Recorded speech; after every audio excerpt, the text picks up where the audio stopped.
What is going on, guys? Thank you so very much for joining us right here on Tuesday night. It is June 25th, 2024. I am your host, JD from New York, as always, joined by my co-host, better known as the Salamonster. We are the Tuesday Night Titans. Brother, what is going on? What is going on, man? I have been out of the loop all day long. I'm on the road. You see, Salamonster hits the road. But we still do it on Tuesday nights regardless of where I am. I'm very happy to be here with you, especially after the week we had last week of WWE. Yes, we have a lot to get into and a lot of opinion to be had tonight. Jason is not in his current domain or his usual my domain. Natural habitat. Yes, I'm out of my natural habitat. I am in a hotel room on Marriott Wi-Fi. So pray for us. Pray indeed. Thank you guys so much for joining us. Anyway, wherever you may be on this Tuesday night, like I said, we got a lot to get into. And before I get into anything, Jason, I do want to send, being that you're out of the loop, I'm not sure how much you know and how much you don't know. I do want to send my thoughts and prayers to the WWE family, to the Anoa'i family. Sika Anoa'i passed away today, better known for his time in the Wild Samoans and Roman Reigns' father. He passed away, and there was a message on Instagram from the family in regards to that, being that he passed away on June 25th. And obviously the contributions to that family, the most prestigious family in all of pro wrestling. And I just want to send my well wishes, thoughts, prayers, and love to the Anoa'i family for that devastating news that we heard today in regards to his passing. Yeah, I did see that earlier, which was unfortunate because Afa of the Wild Samoans has been in and out of the hospital a lot lately. So at first, when I saw the story, I thought it was in reference to Afa, not Sika. And then I realized who it was. And it's unfortunate, you know, a number of years ago, Roman lost his brother, Matt, who was in WWE as Rosie.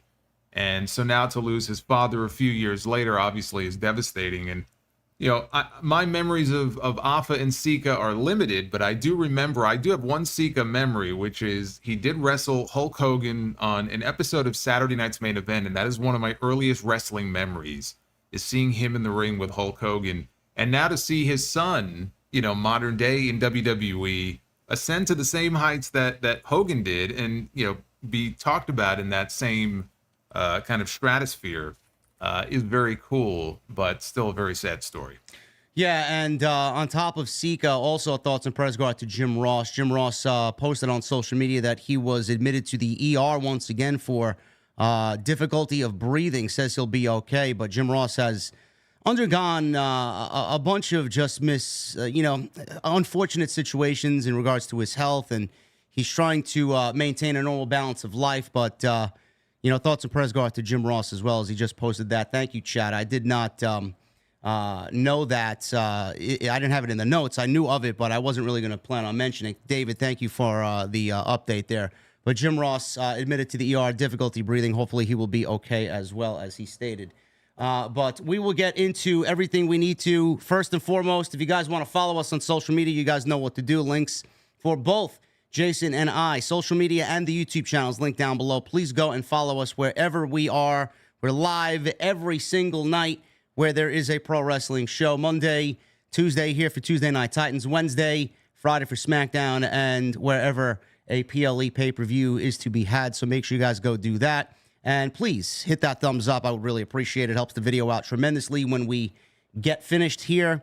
And super chats are open. David already has sent in a huge donation, $100 super chat from my guy, David Thiering. He says, David. Unbelievable. He always shows Love up. it. He says, JD Salamonster showing support for the two of the realest in the IWC. Allow me to bring the energy and spice things up a bit.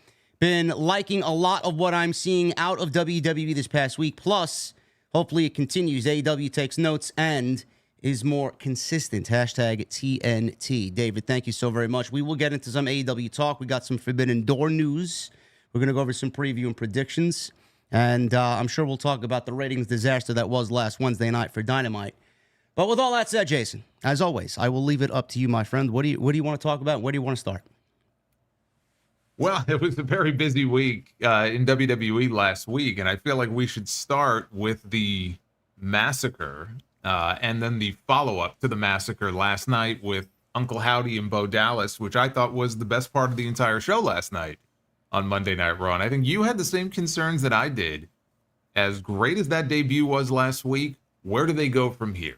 You know, what happens in week 2? What happens with the follow-up? Because this could get very, it could get very spooky, and it can get very kind of over the top, and who knows where they might take it, or they could take it in a more realistic direction. And that's where they took it on Raw last night. I didn't think that they were going to bring up Bray Wyatt in the way that they did. No, me neither. I've been asking for this, and in the lead up to the Wyatt Sicks debuting, the one thing I wanted them to not go the same direction that they went with Bray, because a lot of that got lost in translation when he hit the ring, and the story needed to be told in the ring. They didn't really allow him to wrestle.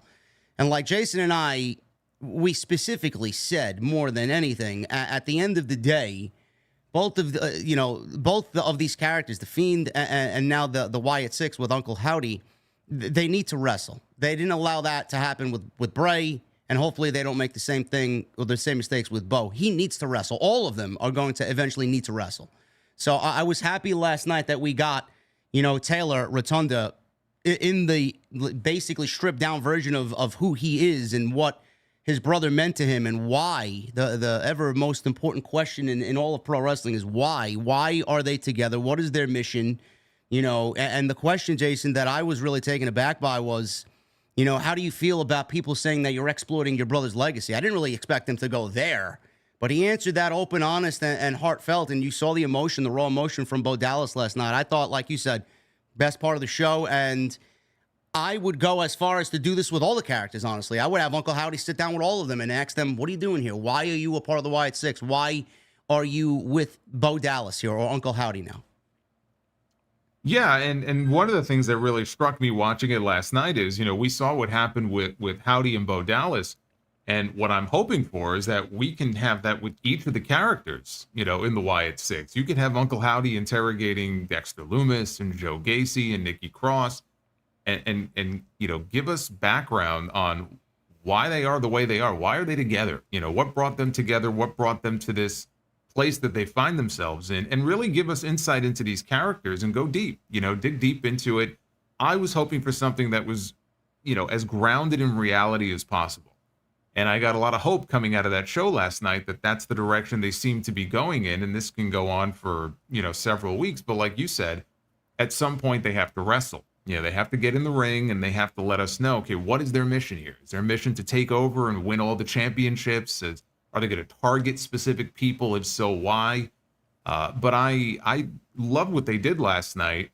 And look, I'd be lying if I said that it wasn't a little emotional, sitting there watching Bo basically interviewing himself. And, there was a lot of legitimate thought put into what he had to say in that promo, and the words that he was speaking. That's how he really feels. He wants to pick up where his brother left off, make sure people don't forget about him, and do him proud, take these characters that he helped create and breathe new life into them. And I thought that, it gave me Mick Foley vibes. Yep. Watching that promo last night. The three faces of Foley.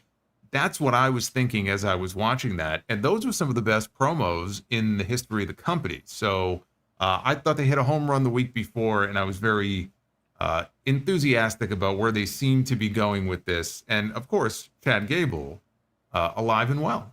So we don't have to worry about Chad Gable's health. He only had a little wound on his head, so he seems to be okay. He was not a zombie, as Bronson Reed had anticipated him being coming out last night on Raw.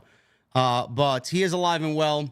And going back to the Bo Dallas Uncle Howdy therapy session last night on Raw, it almost felt like it was a outtake from the documentary that we saw after that whole Bray Wyatt documentary that aired around WrestleMania time. It almost like it was like a B-roll of the documentary, which made it so great. I just love the whole old VCR, VHS type of vibe that they went for.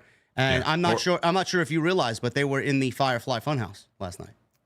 Yeah, you see, it looked a little bit to me like they were, but I couldn't tell if I was just imagining it or if it really was the Firefly Funhouse. I mean, that would be cool if that was the case, but I mean, is that something that has been confirmed? Because it kind of looked like it to me, but I couldn't tell for sure if that's where they were supposed to be. Can't really confirm it. I've seen several accounts on social media who are Bray Wyatt fan pages, calling out that it was the Funhouse. So, I mean, if those people are deep rooted into the lore of Bray Wyatt and they say they're all into it. Yeah, they're all into it. So I tend to believe most of those people because they've been uncovering all these clues and these QR codes and these coordinates for the last 3 months. But yes, I agree. I think the interrogation of all the characters as to why they are here would be a fantastic start.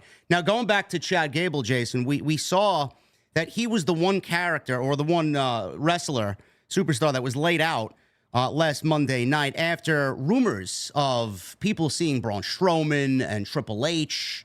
Some people said they saw Carmelo Hayes and a couple other people on the roster. I don't know where Carmelo Hayes' name got brought up. He's a SmackDown guy. I don't know what he would be doing on Raw, but people saw what they saw. But from what we know, the only superstar worth anything there was Chad Gable, and everybody else was an extra to make the scene pop a little bit more.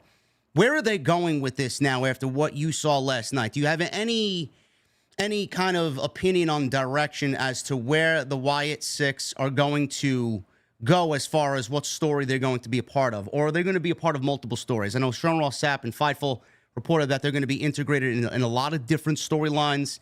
Where do you see this starting with Chad Gable? Because last night he tried to get back in the good graces of the Alpha Academy, and Otis stood his ground saying, no, what I said last week stays. We want nothing to do with you. And they're going about their business. And Gable was left basically empty-handed. Maxine feels sorry for him, but he still doesn't have his old crew back.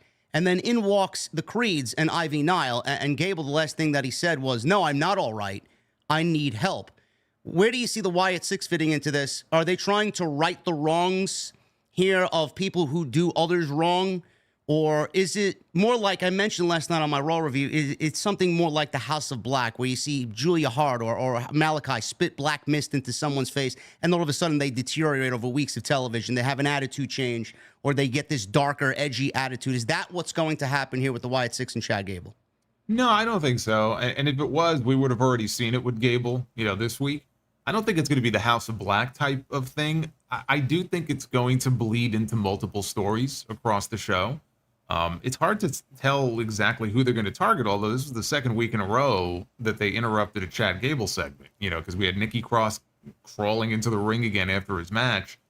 So I don't know what the long-term plan might be there as far as their connection to him.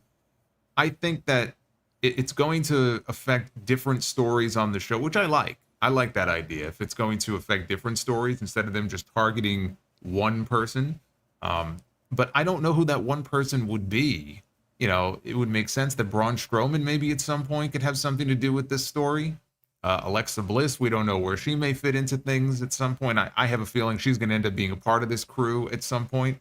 But the one thing I will say is before last night, and I was already getting questions about this, people saying, oh, do you see Uncle Howdy is, WWE champion one day? And I was like, no, but 1 week, we're talking about Uncle Howdy as WWE champion. Last night, looking at Taylor, looking at Bo Dallas in that segment, that character has potential. I could see him, being a hell of a lot higher up on the card than he used to be. And if they play their cards right, one day, yeah, you know what? I could see Bo Dallas as a world heavyweight champion. If they continue to lean into that character and really kind of explore things a little bit deeper, and he's doing it for his brother, however they want to do it, he could be a big player, on Monday Night Raw. As far as the others, I don't know. I could see them maybe being tag team champions at some point, but that goes to their mission. What is their goal here? Is their goal to be champion, or is their goal revenge for something that we don't know? Pat McAfee's show last week was interrupted by all these messages of "you lied." What does that mean? Did McAfee say something on his show last week about the Wyatt Sicks that was a lie? How is he going to be tied into the story? When Nikki Cross handed that package to Michael Cole last night, didn't they say it was addressed to Pat McAfee? Yes. I don't know what the point of that is, unless he told a lie of some kind.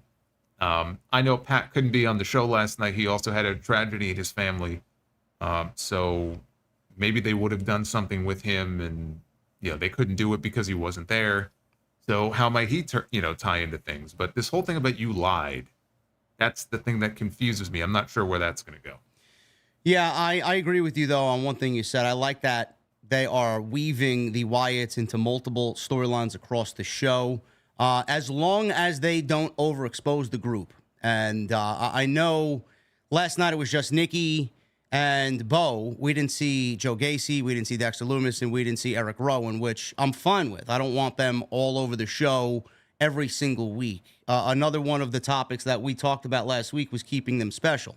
We don't need to see them every week. We don't need to see all of them every week. If they want to do, a slow burn and a slow drip on those characters slowly on Monday Night Raw, week over week over week, that would be fine to me. But I do like that they're weaving them into multiple storylines. And that's the fun thing about it. We don't know how they're going to play them into the storylines. We don't know what their mission statement is. After last night and Bo Dallas's explanation, I'm pretty certain that they are on the same wavelengths as the fans. They need to give us the why, and they started that off beautifully last night. So my optimism is very high for the Wyatt Sicks. So I'm very happy with what we got last night. Yeah, it was a little odd that Michael Cole kept calling it a VHS player. We need a VHS player. I mean, I'm just sitting here going, it's a VCR. Like, can somebody please tell him it's a... Now the question is, did the truck really have a VCR? That's what I want to know. They got everything in that truck, please. They got like a $10 million production truck sitting outside. They got a fucking Betamax out there. Are you kidding me? Monday Night Raw saw that, and that was the best part of Monday Night Raw. The other big thing that happened on Raw, we'll stay with Monday night, is the Liv Morgan potentially slowly poisoning and infecting the Judgment Day. And I said last night, Jason, that I know a lot of people have been critical of Liv Morgan's in-ring work and the fact that she hasn't really defended the championship since she's won it from Becky Lynch in Saudi, which I am okay with. She is having a title defense against Zelina Vega coming up next week. But the thing is, with what we're getting out of Liv Morgan, I always say, and I will always say, that story is king. And I feel like the story that Liv Morgan is telling with Dominic Mysterio right now, I feel like it's a bigger deal than the World Championship. And I think that's okay, seeing the circumstances that we were given with Rhea Ripley being out, and this is not really where the direction was going to take us. Who knows where it was going to go if Rhea wasn't injured? I don't think she would have lost that championship. And quite frankly, if Rhea wasn't injured and she was still champion, we might not even be getting half of what we're getting now. So I don't want to say Rhea Ripley's injury is a good thing. It's not, because you can't lose that talent and say it's a good thing. But I feel like WWE's absolutely maximized what they can out of Liv Morgan. And the injury to Rhea Ripley has opened up this storyline for so many different avenues and possibilities that it's one of the best things on WWE television. She is playing her role so beautifully. And some people might not like it because it's insensitive and it kind of hits too close to home with the Vince allegations. And I've seen some people making a big stink about that on social media. But her performance, Jason, and what she's doing, and Dominic's performance, and how the story is kind of mapping itself out, I'm loving what's going on here. Where do you see Liv fitting in with Balor?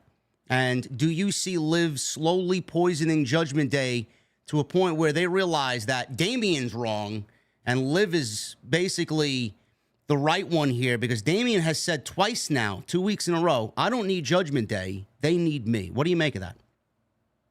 Oh, I think that's going to be the beginning of the end. I mean, they've been teasing dissension between Balor and Priest now for months. It's been kind of underplayed, but he made that comment last night, and I thought, okay, that's not going to go over too well. Liv's role with Balor, it's temporary. Yeah, it's not a long-term thing. She's trying, like you said, to poison the Judgment Day member by member because she is getting revenge on Rhea Ripley. Rhea Ripley caused her, to miss a good chunk of her career. She was out with an injury, came back. She talked about this revenge tour. She's taken her title.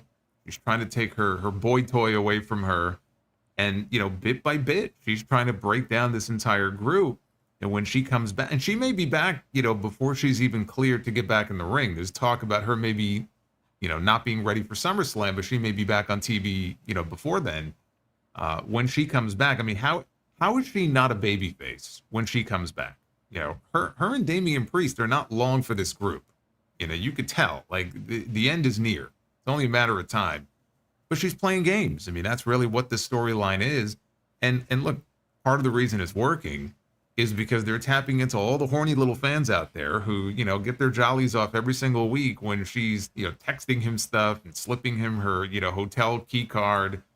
I was looking around here. I don't see any hotel key cards laying around from anybody here, but look, she's slipping it in people's pants and stuff. Do you see the view count on these videos on social media? Like, that's why they're doing it. Now listen, man, Liv Morgan could show up at your hotel right now. Well, I left the door unlocked just in case. I don't know that she's in Connecticut, but if she is, but yeah, man, the views are crazy. I mean, you're right on with that. I mean, people, especially the young audience, is loving this shit, which I think is great. Yeah. No, they're tapping. Look, I get it. They're tapping into that demo. They know what they're doing. And you know what her role reminds me of? And she had so many segments on the show. How many segments was this woman in last night? At least 4, right? 4, yeah. Probably 4 or 5 different ones. That and just, I don't know, when I see her out there smiling, the only thing missing is the skipping. She reminds me of AJ Lee. Yeah. For a while there, AJ Lee was getting a big push, and she was closing out the show sometimes like Liv did last night. They put her in a prime spot, and AJ knocked it out of the park. And Liv Morgan, I don't want to say she lucked into it, but, Rhea got hurt.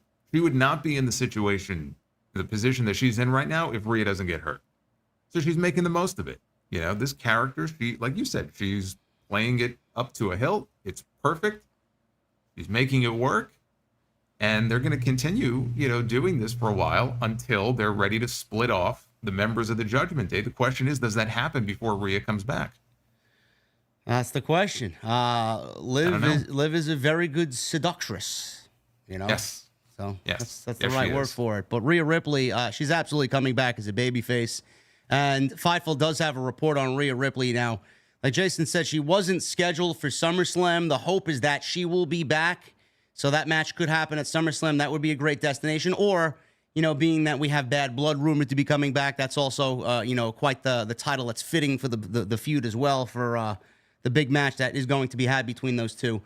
They say WWE sources that indicated that they have things constructed that Ripley can slide right in and return to the program whenever she's ready, even in a non-wrestling capacity. And there have already been discussions internally about her being involved in the world title program upon her return, which would make sense because she never lost it, as that would be logical considering where she left off. However, a WWE source said that Sean Ross Sapp of Fightful spoke with said WWE sources that the story available at the time of her return will dictate what programs she's in, as many creative decisions have been made in her absence that still involve her. So Ripley, I don't think people are really expecting her back by SummerSlam. If they luck back into it, fantastic. That makes the SummerSlam card even better. But like I said, Jason, Bad Blood is, the rumored October pay-per-view, and that would fit quite nicely with the feud that's going on here between Liv and Rhea. Yeah, but what does Liv do? If Rhea's not back in time for SummerSlam, who does Liv work with?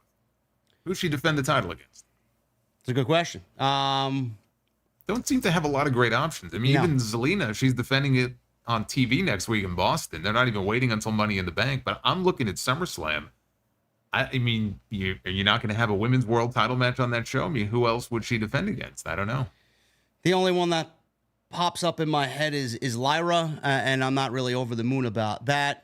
She's potentially favored to win Money in the Bank, maybe. I don't know. That's a good question. I mean, that's a solid question. I really don't have an answer. Wow.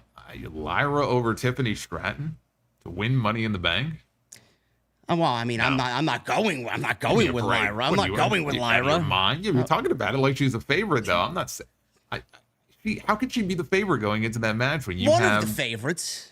Well, all right. Who knows what WWE's got planned for Tiffany Stratton? I mean, that match is loaded. No, it is. It is, but I don't buy that she's one of the favorites. I mean, I know she went to the finals of the Queen of the Ring. She lost. Is there a chance she could win Money in the Bank? There's a chance, I suppose, but I don't see that. Well, right now we got EO, Chelsea. Listen, Chelsea could win it. WWE could say, you know what, fuck it. She's from Canada. Let's give it to Chelsea. And you know what? I think she's going to be, without knowing everybody in the match, she's going to be the most over person in that match. Yes.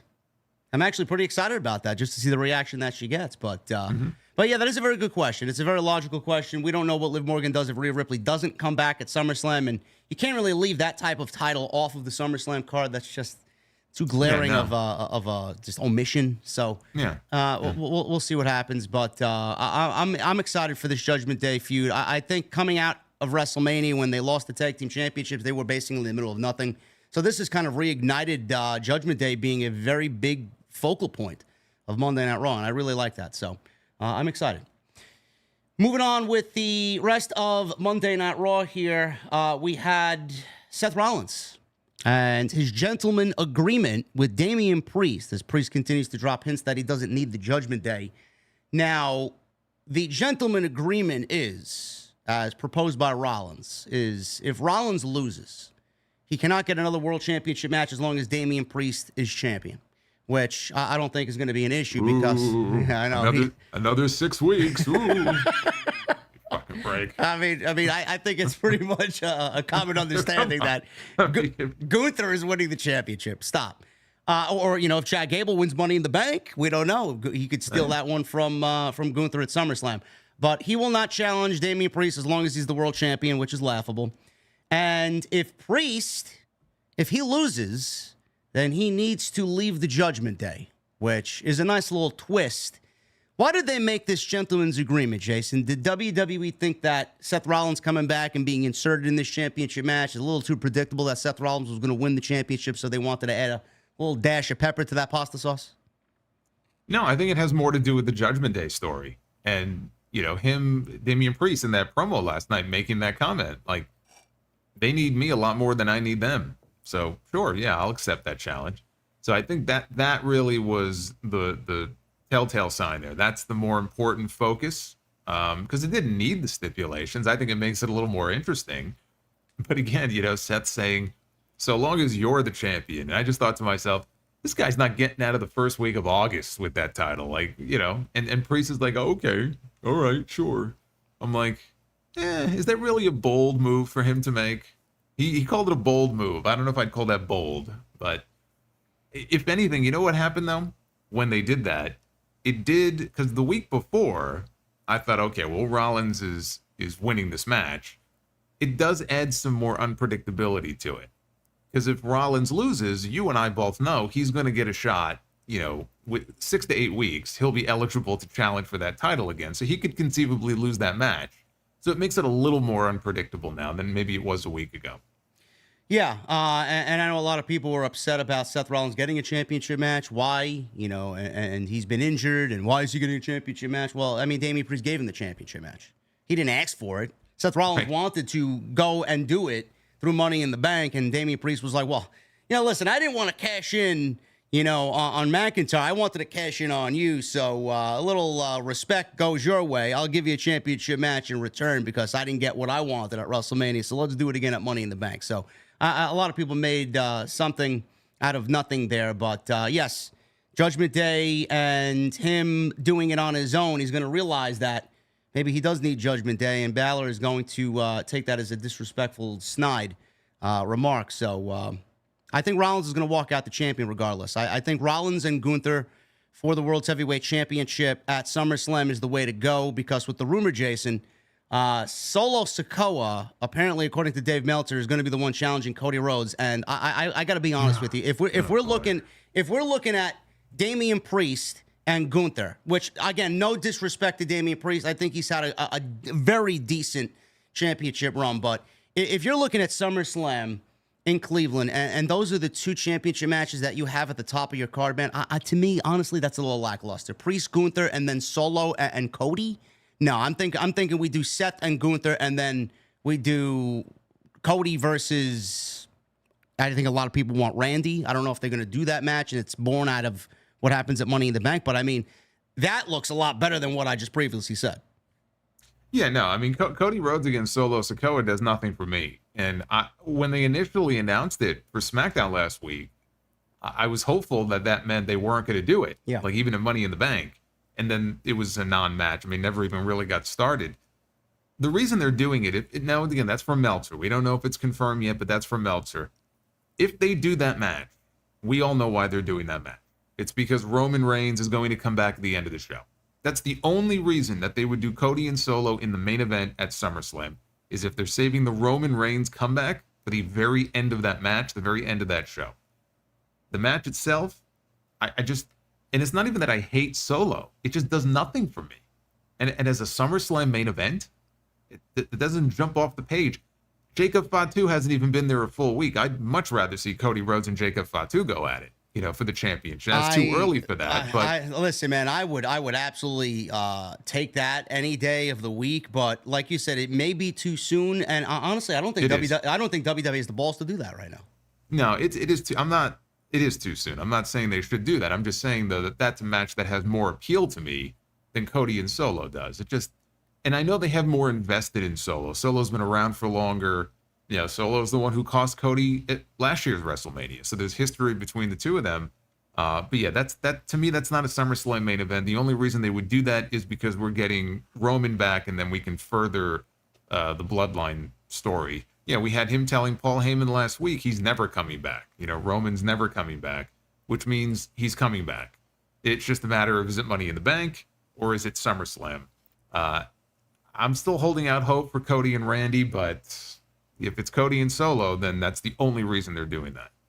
Well, if it's Cody and Solo, then we better be getting Seth Rollins and Gunther, because out of the 2 championship matches, we need at least one decent one. So, I hope WWE makes that. And then the hope is McIntyre and Punk. I mean, that's a main event all by itself. Yes.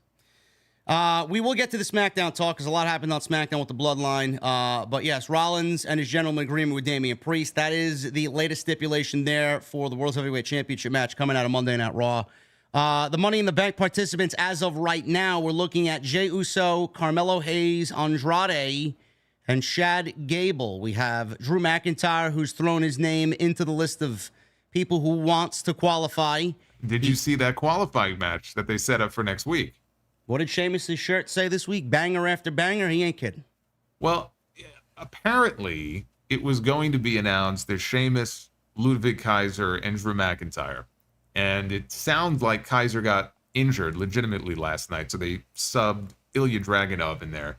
And not to take anything away from Kaiser, because I like Ludwig Kaiser, and I hope he's not hurt too badly. But that match just got a big upgrade.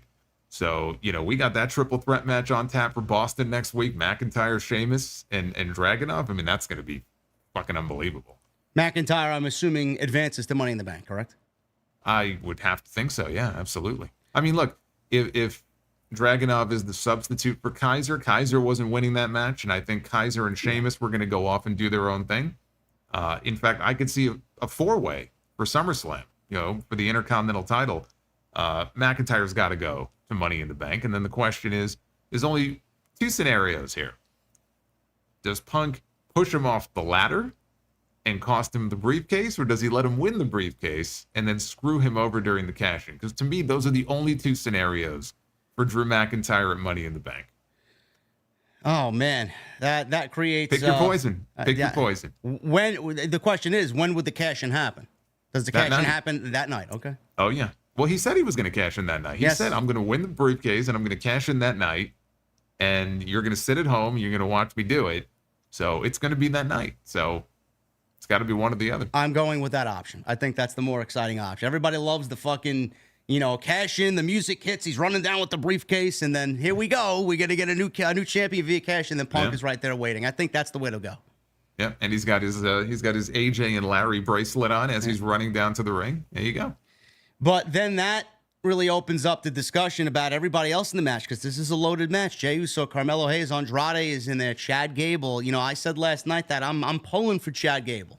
We need Chad Gable to get in the win column. We need him to get some momentum underneath him. You brought up a scenario last week, 2 scenarios, in fact. One where he wins the World Heavyweight Championship for about 4 weeks and then loses it to Gunther or Bash in Berlin, or we don't know if this is a ruling that they've changed over the last several weeks, but him winning Money in the Bank and cashing in that night in Toronto for the Intercontinental Championship when Sami Zayn defends against Braun Breaker. Now, I guess right back at you, man. Pick your poison. You want Drew McIntyre winning the briefcase to play up the furthering of his feud with CM Punk, and then we let Chad Gable suffer another loss here, or do you go with Chad Gable and you play out one of those 2 scenarios? If it's me, I go with Chad Gable. I mean, I think you have Punk get involved in the actual ladder match, cost McIntyre the briefcase, and then Gable wins.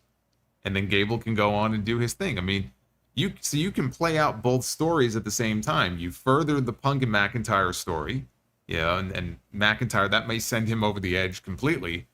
But Gable gets to, move on to the next chapter of his own story, because they've got to get him going. And we already got the tease last night of him and the Creed, so we know that's coming. So that's what I would do. I think I would save it for the ladder match and then have Gable go over and take the briefcase. I'm going with that one as well. I think it's the right way to go, and I'm pulling for Chad Gable to win that Money in the Bank briefcase. For the ladies, it's just as loaded. We got Io, Chelsea, Lyra, and then we have 3 more to be determined, which we will find out a few more on Friday night. No matter who it is, I think everybody's probably going with Tiffany Stratton to win. I think it's pretty much picture perfect for her to win that. But like I said, Lyra, the company's getting behind Lyra. She's got to be considered at least some odds to win it. Chelsea's in her hometown. That's also going to up her odds to win it. But I think in the end it goes to Tiffany. Yeah, I was going to say, I still don't think Lyra actually takes it. But once Chelsea got into that match, I think she's right there neck and neck with Tiffany, because I could see them putting it on Chelsea and having her run around for months, with the briefcase. So I don't feel as confident about Tiffany now as I did maybe a month ago. I would still go with her, and I still think ultimately it probably will be her. But I would not count out Chelsea Green. I think there's actually a very good chance she could walk out with that briefcase. I don't really see anybody else having a realistic shot. I don't think it's going to be Lyra. It's not going to be Io. I don't think the match on Friday, it's Jade Cargill. Who are the other two in the match for Jade? I got to look it up. I don't really have it in front of me right now. Let me see if I Because Bianca lost. I have to think Jade is going to lose too.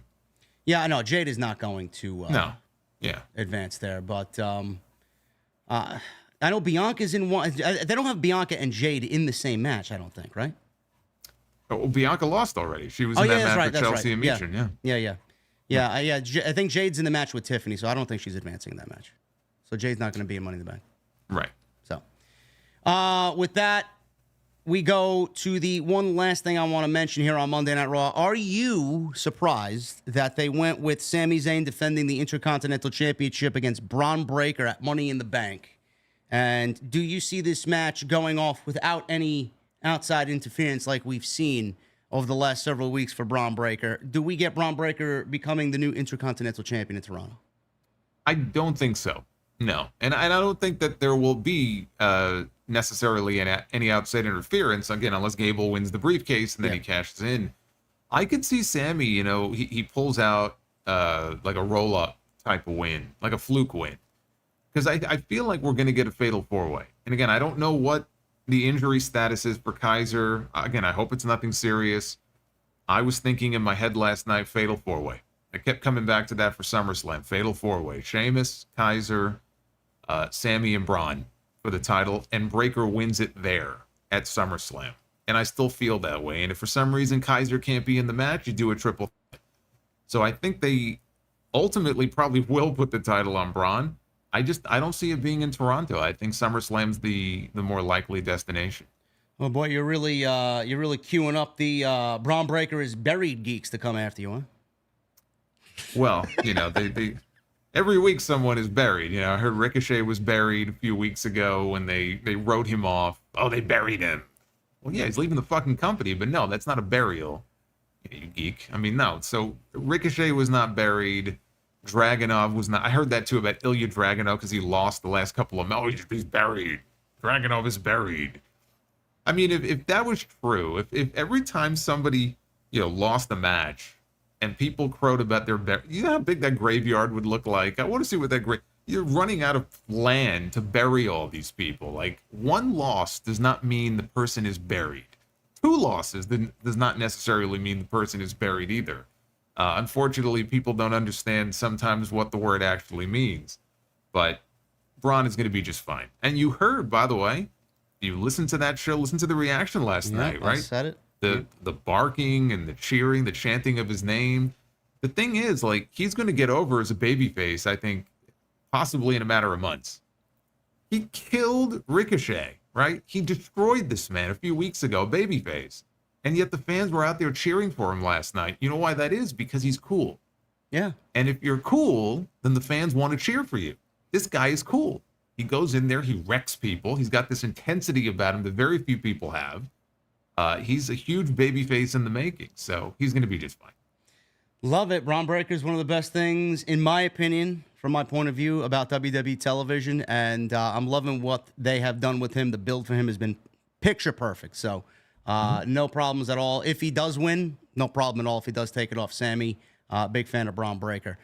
Shifting gears over to Friday night, we got two huge happenings on Friday night. We'll start with the lesser of the two, which is not really the lesser, but in this case it is. Drew McIntyre attacking CM Punk in Chicago.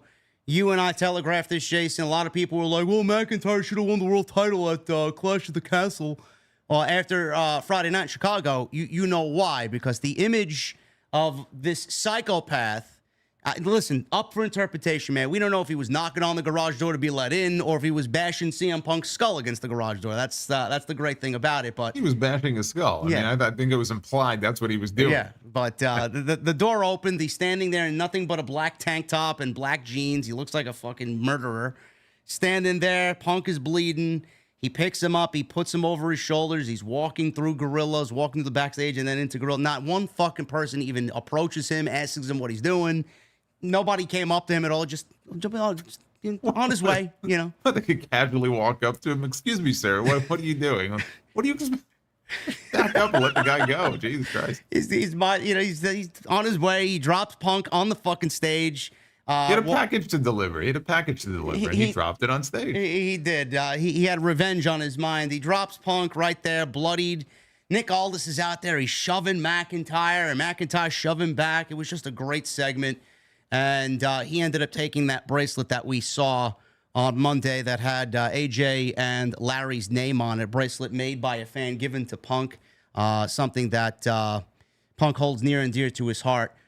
This, Jason, is why it was done the way that it was at Clash of the Castle. I hope a lot of people have kind of understand this now. But, the slow burn here, man, with Punk not being cleared. The one thing that I said is the reason why they did this angle, not only did it play perfectly coming out of Clash for McIntyre to get revenge, it is definitely a huge possibility that Punk is not cleared yet. And they want to kind of prolong this now going into Money in the Bank. And the next time we'll see him is probably Punk getting revenge on McIntyre like we discussed at Money in the Bank. And then, boom, we get the match at SummerSlam.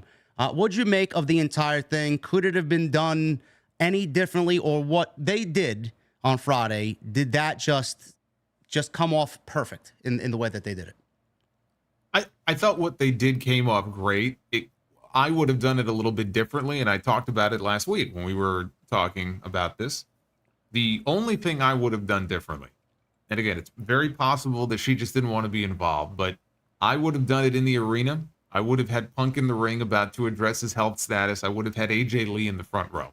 They were in Chicago, and he points her out, and he, again, talks about how I couldn't have, gotten over this latest injury without you. You're my rock, and all this mushy crap. And then McIntyre just destroys him in front of everybody and in front of his wife. And that, to me, would have just, what an asshole, right? That would have made it that much better. I don't have an issue with what they did. It's just that if you want to really get heat on this guy in Chicago, you do it in front of the crowd, in front of her. In front of the front row, in front of her in the front row. It's kind of like the Ricochet thing, when Breaker destroyed him, and then we had Samantha Irvin run to the back, and she's in tears, and she goes off with him in the ambulance. It just added something to it. I think that would have made it that much more impactful. But outside of that, I thought it was a great angle. And I love him taking the bracelet. He took something personal from him, and then last night he shows up on TV and talks about how his wife and dog basically are going to be with me when I win Money in the Bank. I'm going to have the bracelet on. They're going to be with me. Right, they're going to be right there with me, in Toronto. So I thought it was great. That's the only change I would have made. And dropping him in front of AJ front row, right in front of the barricade, man, that's a fucking visual. Holy shit! It's like the stuff with Sami Zayn's wife, and Sami's talked about. His wife is not an actor, but she gets into it sometimes. She kind of loses it. Not loses it, but like loses the sense that it's a show. And so the reaction that you see out of her is genuine. She's great. Like anytime they show her in the front row, her reactions to what's going on are fantastic. And and AJ is a performer. So I could just see her reacting to it, and people love her anyway. So I think him doing that to Punk in Chicago and then him doing it in front of her, as beloved as she was, would just make him that much more of a heel. Do you eventually see her getting involved if this goes the 3-match route that we're all predicting it to go? Do you see her eventually maybe sitting there and getting involved and being brought back to television to further the story? I don't, because I think she would have been involved by now if she was going to be. I'd like to see it, but I just think if it hasn't happened yet, it's probably not going to happen. Okay. Hopefully we're wrong. I'd like to see her back too. Yeah, I thought she was going to be a surprise cameo in the Women's Royal Rumble this year, and she wasn't. So it could just be that she just doesn't want to be involved. Yeah. That was one thing that happened on Friday night, which I thought was probably the best SmackDown of the entire year. We got Jacob Fatu, finally, after weeks of how is he going to fit in and where is he going to show up and where is he going to be placed in this storyline? Is he going to be with Roman as a babyface? Is he going to be with Solo as a heel? We finally got it. How many times did you and I see him call his match in Hagen in the middle of his match? He would throw the finger up. Yep. And everybody in the crowd, like the Bloodline, would throw the finger up. Like this has been like in the making. He's wanted this for the longest time. So on a personal level, I just feel really happy for him because I know this is something he's wanted for a long time. And one night, he's in the company one night, and I saw on Monday, yesterday, that did you see the latest top 5 selling T-shirts on WWE Shop? He's already cracked the top 5. It's unreal. It's unreal. Unbelievable. I had to do a double take to see that. I'm like, what? So he's already in the top 5, and they've trademarked Samoan Werewolf, which, I mean, there's so much you could do with that, on T-shirts and stuff.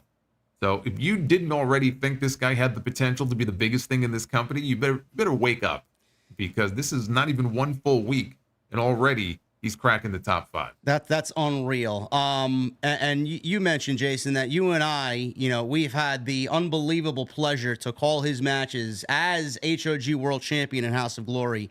That's the one thing I want to start off with. What was your initial reaction when you saw him? Because he did not look like what we saw him at when we saw him in House of Glory. Man, he slimmed down. I don't know how many pounds he shed, 30, 40 pounds, gotta be at least. He was in the best shape I have ever seen him, and he is fucking ready to go, man. Right at the top, and he's staying at the top. He looked unbelievable. And think of the things that he was doing in the ring before. Yes. And imagine what he'll be doing now. Because that's the thing about him, like, it wasn't that he was out of shape or anything like that. He was a heavier guy. But he would go in there, and the things that he would do, standing moonsaults off the top, dives, all kinds of stuff that you just wouldn't expect him to be doing.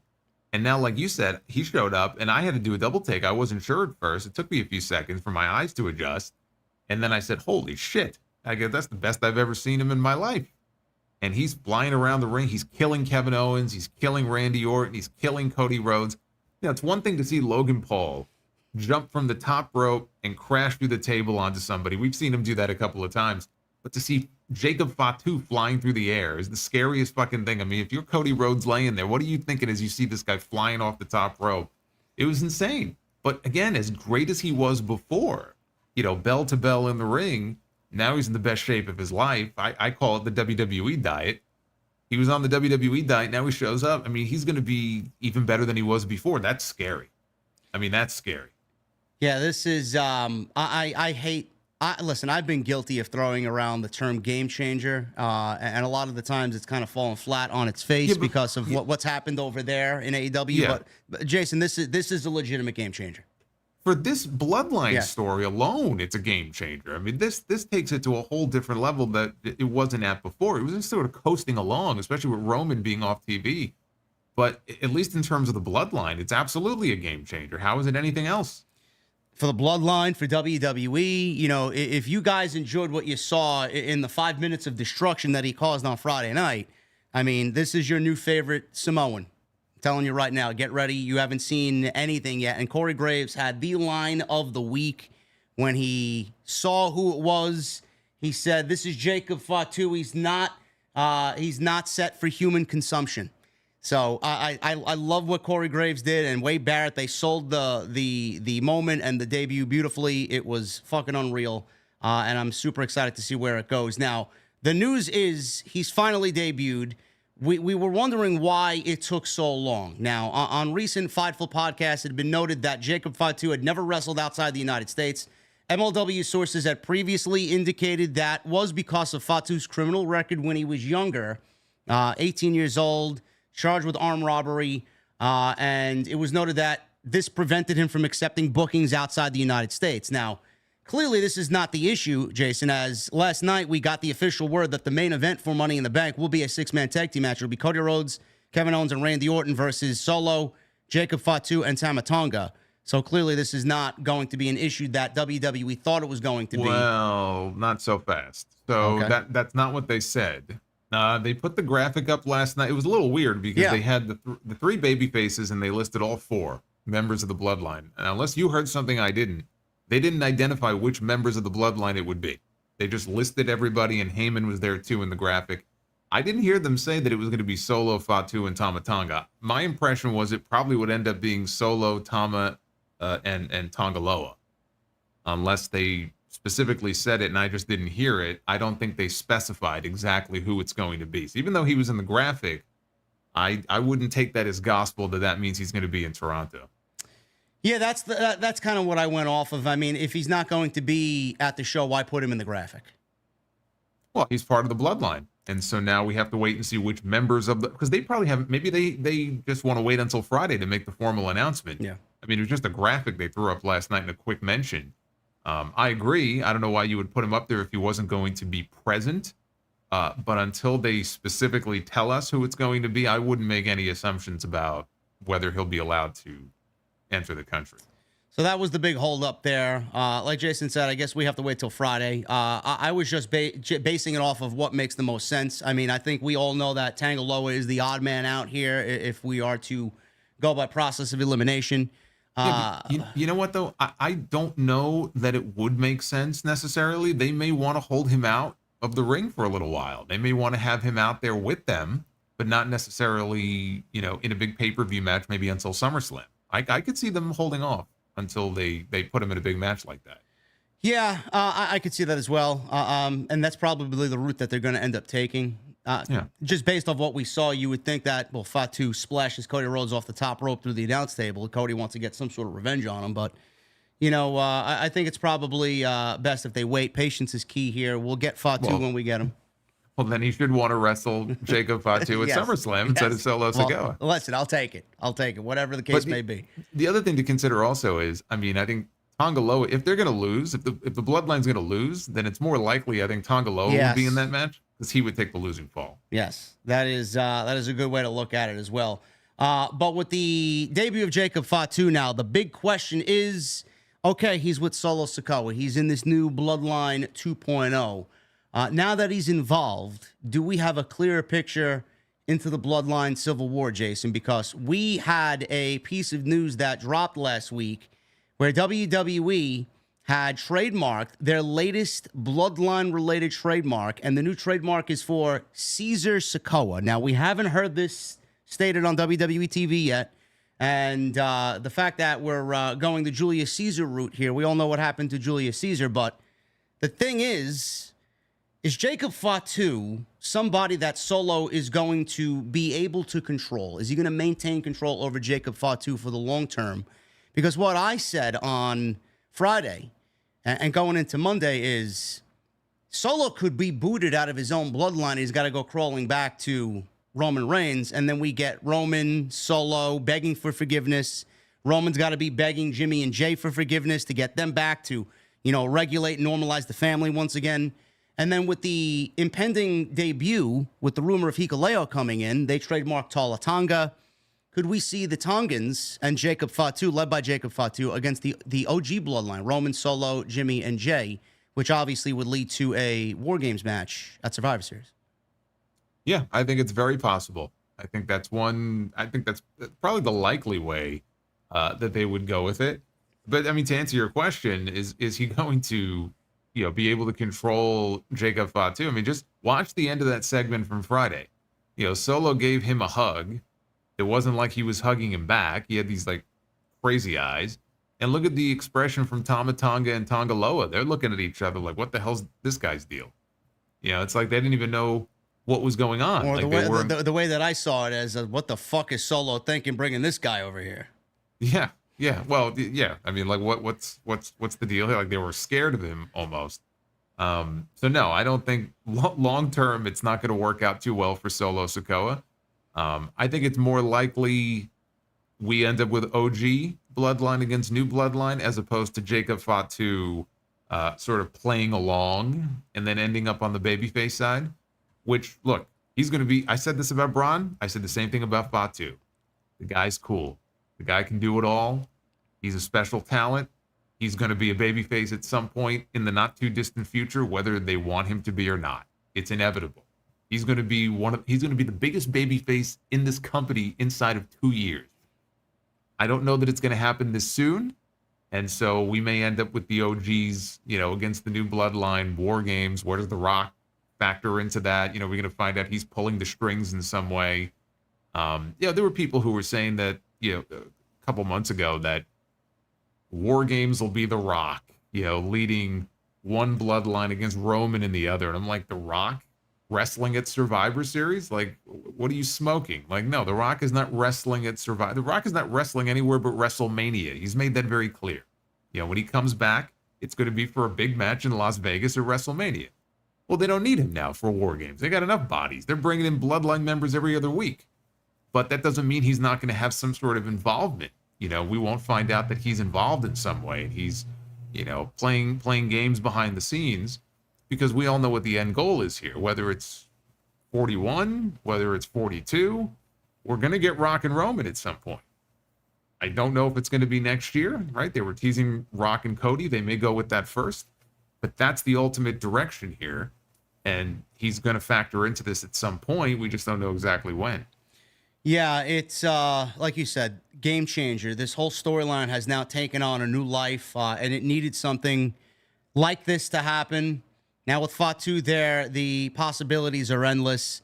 That's one idea of where I think it is probably going to end up going. Does that do anything to Solo, though? That's the next question. If it does end up being that way, the way we documented and detailed, what does that do for Solo, where he's got to go back and beg for Roman's forgiveness and kind of fall in line with Roman Reigns after being presented as the leader of his own group? Is that going to do anything to his star power, and where would he go after that? Because he already played the role of right-hand man and kind of second fiddle to Roman. Now he's going to go back to doing that after leading his own group. Is that going to harm him in any way? I don't know if he's going to go back to being the right-hand man who just doesn't speak and just stands there. I think his character has evolved enough now where he's speaking more. He's showing a little bit more personality. I don't think we're ever going to get that version of Solo Sikoa back. But look, the longer that we see him side by side with Jacob Fatu, standing shoulder to shoulder, I don't see how that benefits him at all, because he is not Jacob Fatu.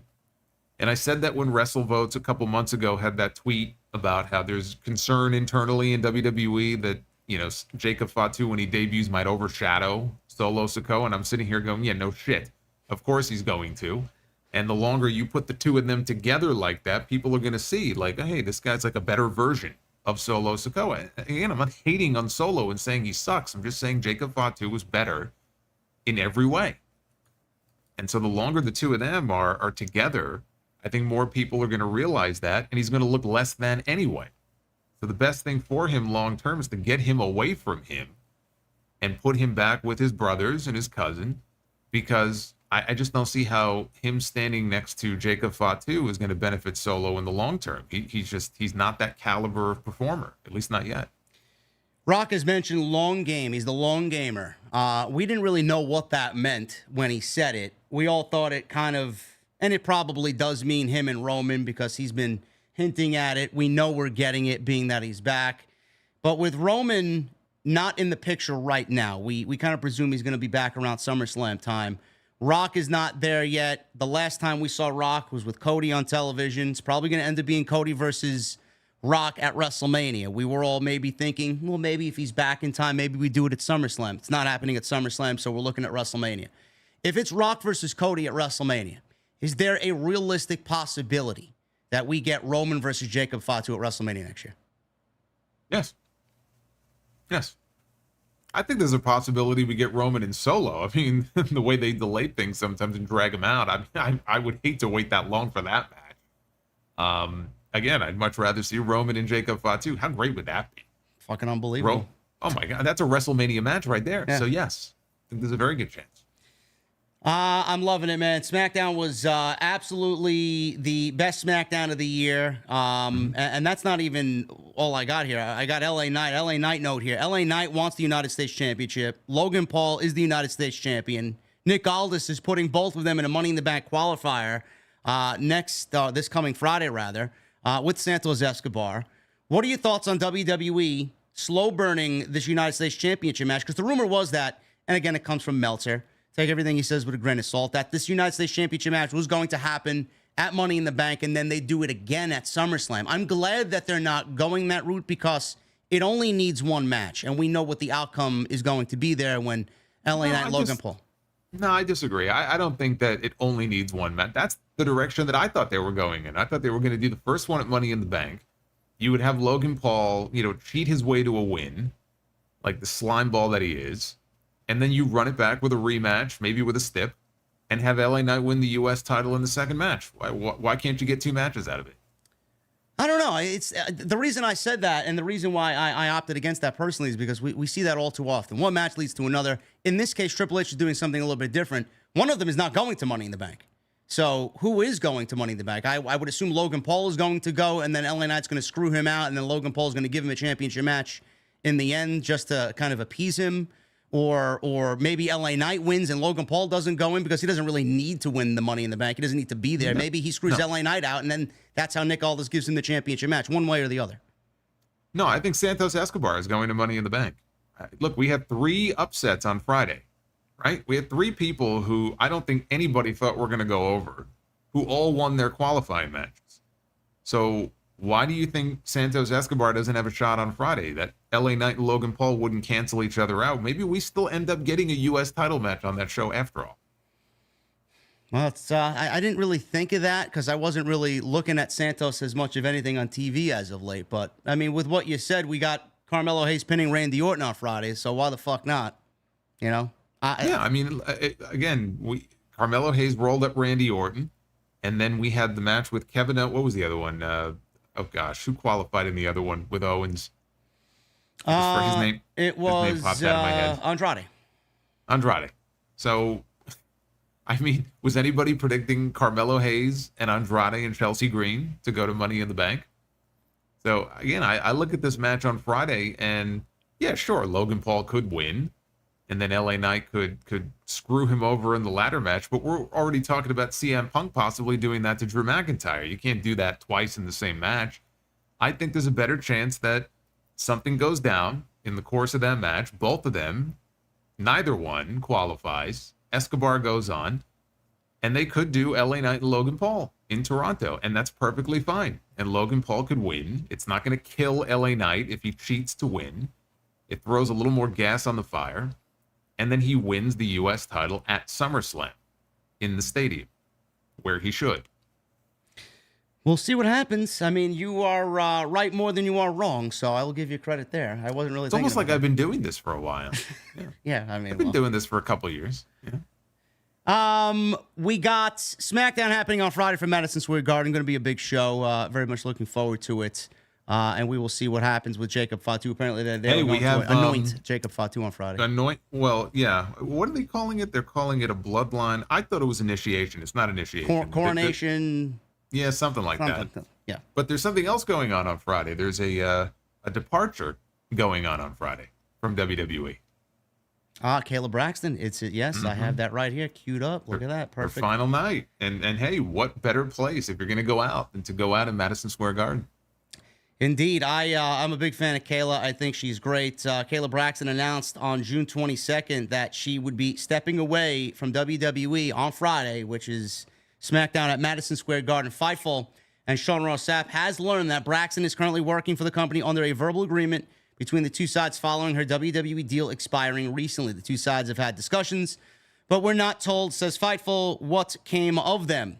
Now, AEW has been made aware of her contract status as of a couple weeks ago, but Fightful aren't sure if that was due to direct communication between Kayla/agents or AEW. Now, she's already kind of dumbed down those rumors, saying that why would I go anywhere else in pro wrestling after leaving the number one company and yada, yada, yada. So she's kind of dumbed those rumors down because people were asking her on social media. But she's been with the company since 2016. And Friday is her last night. I said this on social media, Jason. She was more of, or one of the more genuine, upbeat, and carefree personalities that they let go out there and just kind of be herself. It was infectious. The banter between her and Paul Heyman has been noted, and it's very genuine. The banter between her and most of the roster that she interviewed was great. And she is stepping away on her own. And she gave a reason which was kind of surprising that she felt this way, because this is a new administration, and you wouldn't think this in the new administration, that they were pushing, the other female backstage interviewers ahead of her. She felt like she was number 3, and she felt like the writing was on the wall. So I was quite surprised to hear her say that, because she does such a great job, and she was all over the place. She was on the bump. She was doing the pre-shows, backstage interviews, but she's stepping away on her own, Jason, and she has the confidence to go from WWE and test the waters and do something new. And I will always respect that, and I will always appreciate that, because that's exactly what I did personally, becoming a content creator, so I can kind of make the similarities there. But I love her, and I wish her nothing but the best. Yeah, I mean, I think she was very good at what she did. Now, you mentioned the bump. She hasn't been on the bump in almost a year. And I do wonder, I think at the time she said she was stepping away for other WWE-related projects. And I thought that was a little weird. I didn't know if that was a decision that she made or if that was a decision that WWE made. So I wonder if maybe that was kind of part of what she was talking about there, where she said she, saw the writing on the wall. Because I thought she was very good on the bump when I would check the show out. It was just a very casual, laid-back setting, which is one of the things I enjoyed about her and Renee. When Renee was in WWE, they weren't robots. Yeah. I mean, how many times did we see Dasha Bot? Remember Dasha Bot? I mean, that's the whole thing comes from. And again, I'm sure Dasha is a lovely girl, but back then it was different. And they all sounded and looked like robots. And, Renee came along and she had a personality all of her own. And, she was the same way. And I loved it whenever she would scare Paul Heyman and give him a heart attack in the back. She would just pop up wherever he was. And it became like a running gag between the two of them. So, yeah, I mean, I wish her all the best. I don't know what she's moving on to. It's outside of wrestling. Apparently it's something that came up when she moved out to the West Coast. So something in entertainment or sports. But whatever it is, I'm sure she'll excel wherever she lands. Yeah, I also don't think that AEW needs her at all. They have much more to be concerned with than bringing another backstage interview. I mean, they already have Renee, who's fucking incredible at what she does. They just brought in Alicia Atut or Tout. I don't know how to pronounce her last name. Atut. And they also just hired another one, Arkady They have Lexi Nair. Yeah, Arkady Aura is a new one that they just hired her. I don't see there being a place for her. Why would she leave to go there? It doesn't make any sense. It just doesn't make any sense. That would just be another reason why Tony Khan needs to take another ex-WWE talent. We don't need her there, though. She would add a lot if she does go there, but I don't think that's the case. But I wish her nothing but the best. And her last night is on Friday, guys, if you guys want to watch SmackDown to see Kayla's last hurrah in WWE. Jason, SmackDown's got a new head writer as well. This was revealed via Fightful Select. They have learned that longtime WWE creative writer John Suikata has been promoted to lead writer.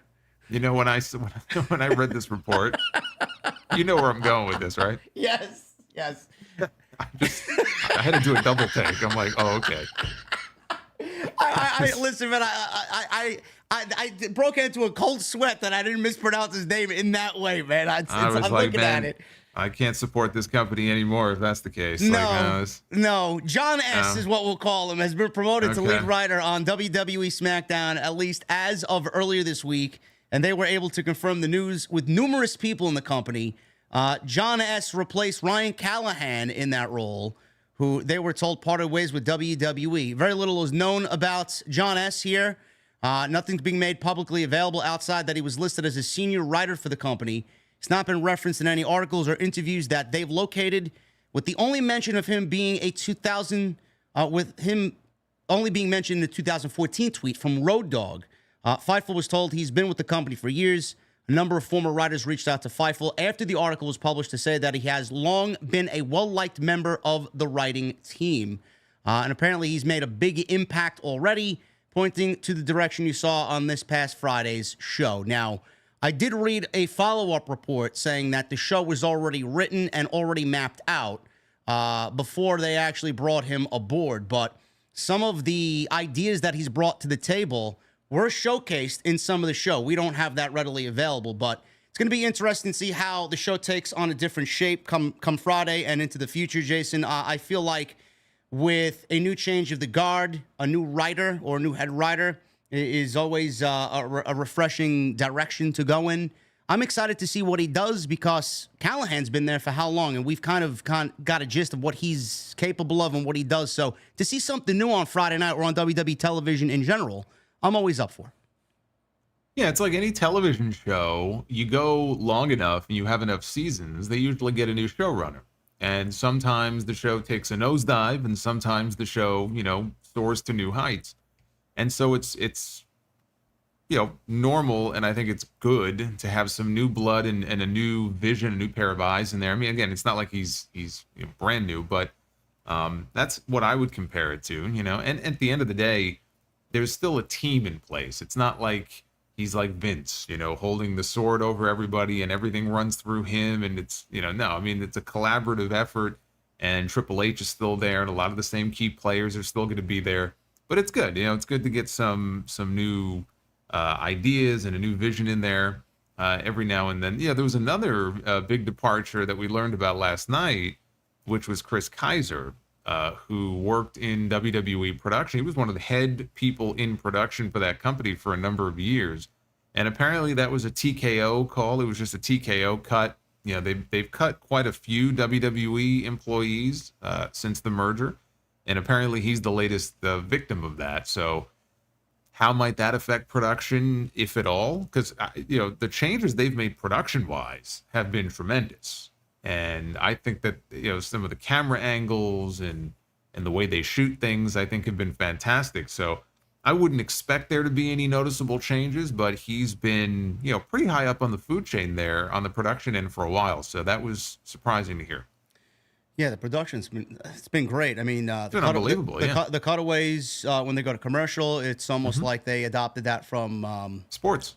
Yeah, NFL. Yeah. You see the slow motion replay before we go to commercial. I like that. I mean, some of the camera angles that people were talking about last week with Braun Breaker, that aerial shot. I mean, you mentioned several times on your end we haven't seen gorilla position as much as we have ever. And I actually quite love it. I always wonder what's going on back there. What's changed? Who's sitting there? I find that to be intriguing.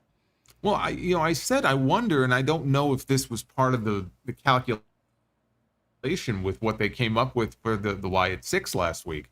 But I wondered if all of these segments that we've had over the last several months, where we get this view of the gorilla position and people warming up at the gorilla position, and those continuous camera shots of people walking through from the back through gorilla to the ring, if that was done intentionally so that when we saw it all blown to smithereens last week, it would have more of a jarring effect. Because it did, when they showed the gorilla position and it was in shambles, it looked like a nuclear bomb went off. It was very jarring because we see that area now more so than ever before. So I don't know if that was just incidental. I don't know if that was intentional. But yeah, I've been loving the changes that they made under Leaf Fitting, since they got rid of, who? Beaver? Beaver boy.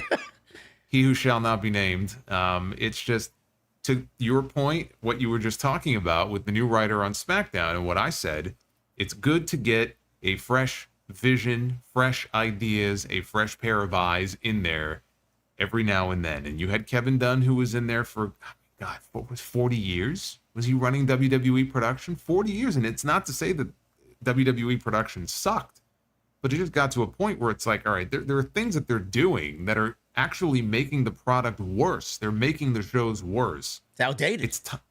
It's time. Well, yeah, but it's time but it's nauseating. I mean, they were literally nauseating to some people. So you had that too. And it's good to get a fresh person in there, whether it's the writing team, whether it's the production team, whether it's talent, right? They rotate talent in and out all the time. So why should it be any different for the people behind the scenes? Agents, producers. It's amazing. 2014, this guy's been there since 2014. Imagine what he is feeling and what he's thinking, what he couldn't get out when Vince was there. Now he's got all this creative freedom. He's got a new boss to work with. Imagine how much of his ideas now are going to get brought to the table and actually get used. That's what I think about. How many of those guys were fucking duct tape and fucking handcuffed with their ideas? Who knows? Yeah. Or too afraid to pitch certain things because they were looking to please, one person instead of all of us. So it's good. Moving on here, we got some big news in regards to the Royal Rumble. We have a home city and date for the 2025 Royal Rumble.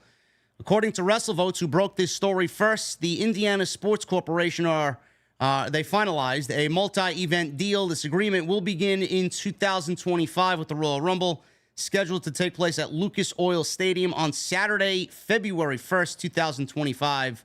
The deal is expected to include future WrestleMania and SummerSlam events at the same venue.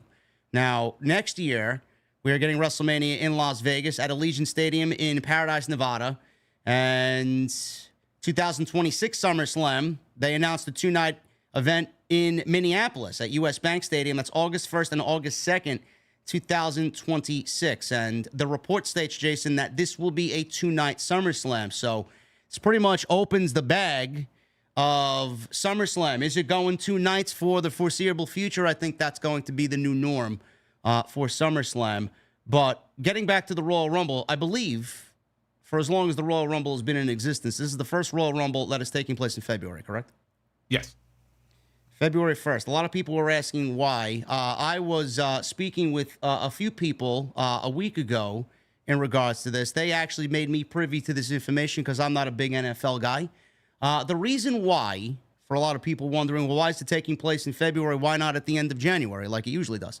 Nick Khan has specifically stated that he wants WWE to be the sole act or sole show on any given weekend that they are operating.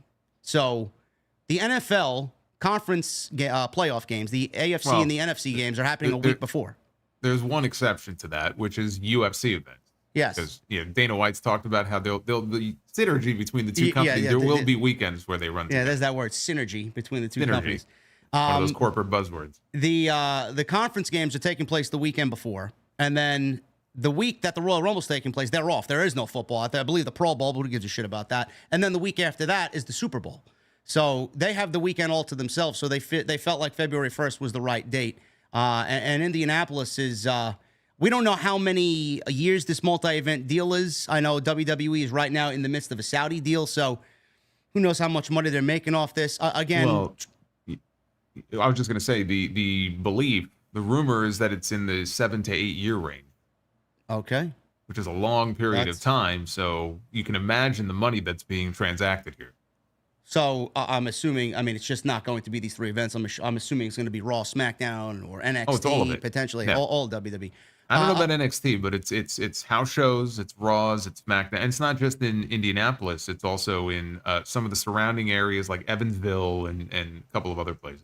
It's amazing, Jason. We were not hearing before the Saudi deal, which obviously, I believe was right at the beginning of Nick Khan's phase in WWE. 2018. It was before. It was 2 years before he came in.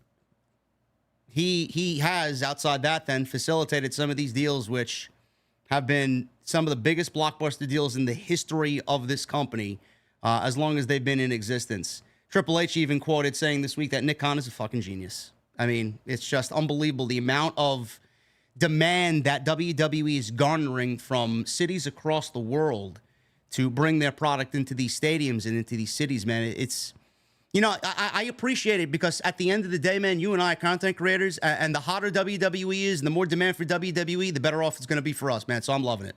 Honestly. Yeah, of course. Look, when the product is hot, everything is raised up because of that. So I hope it continues forever. I would love to see AEW and all the companies, get hot and it benefits everybody. But this deal, I mean, this is, again, we still don't even have all the specific details yet in terms of length. Like I said, it's rumored to be in the 7 to 8 year range. If we know Royal Rumble is coming to the stadium next year, Lucas Oil, we know SummerSlam will not be there. So we still don't know the location for SummerSlam 2025. Possible that will not be 2 nights, and that's only going to start in 2026. We'll see. But they're going to spread these things out, and it's a massive deal. You know, Royal Rumble, WrestleMania, SummerSlam, all coming to the same stadium. They've never done anything like that before. The closest thing would be the Saudi deal, which is very different. You know, they're not. We haven't seen a Royal Rumble or a WrestleMania in Saudi Arabia yet. You know, we're halfway into that deal. So this is massive, and this is the sort of thing that you're going to see, you know, under TKO and under Tony Khan. You're going to see more of this happening as the years go on, the months and years go on. They're looking to make deals like this where they can up their site fees. So it's reported that this is the highest site fees they've ever been paid. We don't have the dollar amounts yet, but it's in the many, many millions of dollars. This is what they want going forward, and they're going to try to replicate this in other places, other stadiums, other cities. You mentioned SummerSlam, probably going to end up being 2 nights going forward. I expect Royal Rumble will eventually end up being 2 nights as well. That's going to become the norm. Is it? Are you afraid of overexposure if they do Royal Rumble as well? Because I'm starting to warm up to just keeping it at SummerSlam. I think SummerSlam, you know, they tagline it the biggest party of the summer. I mean, sometimes, and you and I have felt SummerSlam in the Vince era. It doesn't really feel like the biggest party of the summer. It feels like a party I don't want to attend ever. But now that Triple H is in charge, he wants to take it to be bigger and better. Are you okay with the 2-night SummerSlam? And if they do eventually do Royal Rumble, are you fearing overexposure with the 2-night events?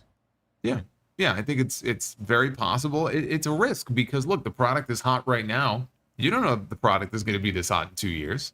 You can't predict a year from now what's going to be going on economically in the world, in sports, in television. I mean, who knows? Streaming.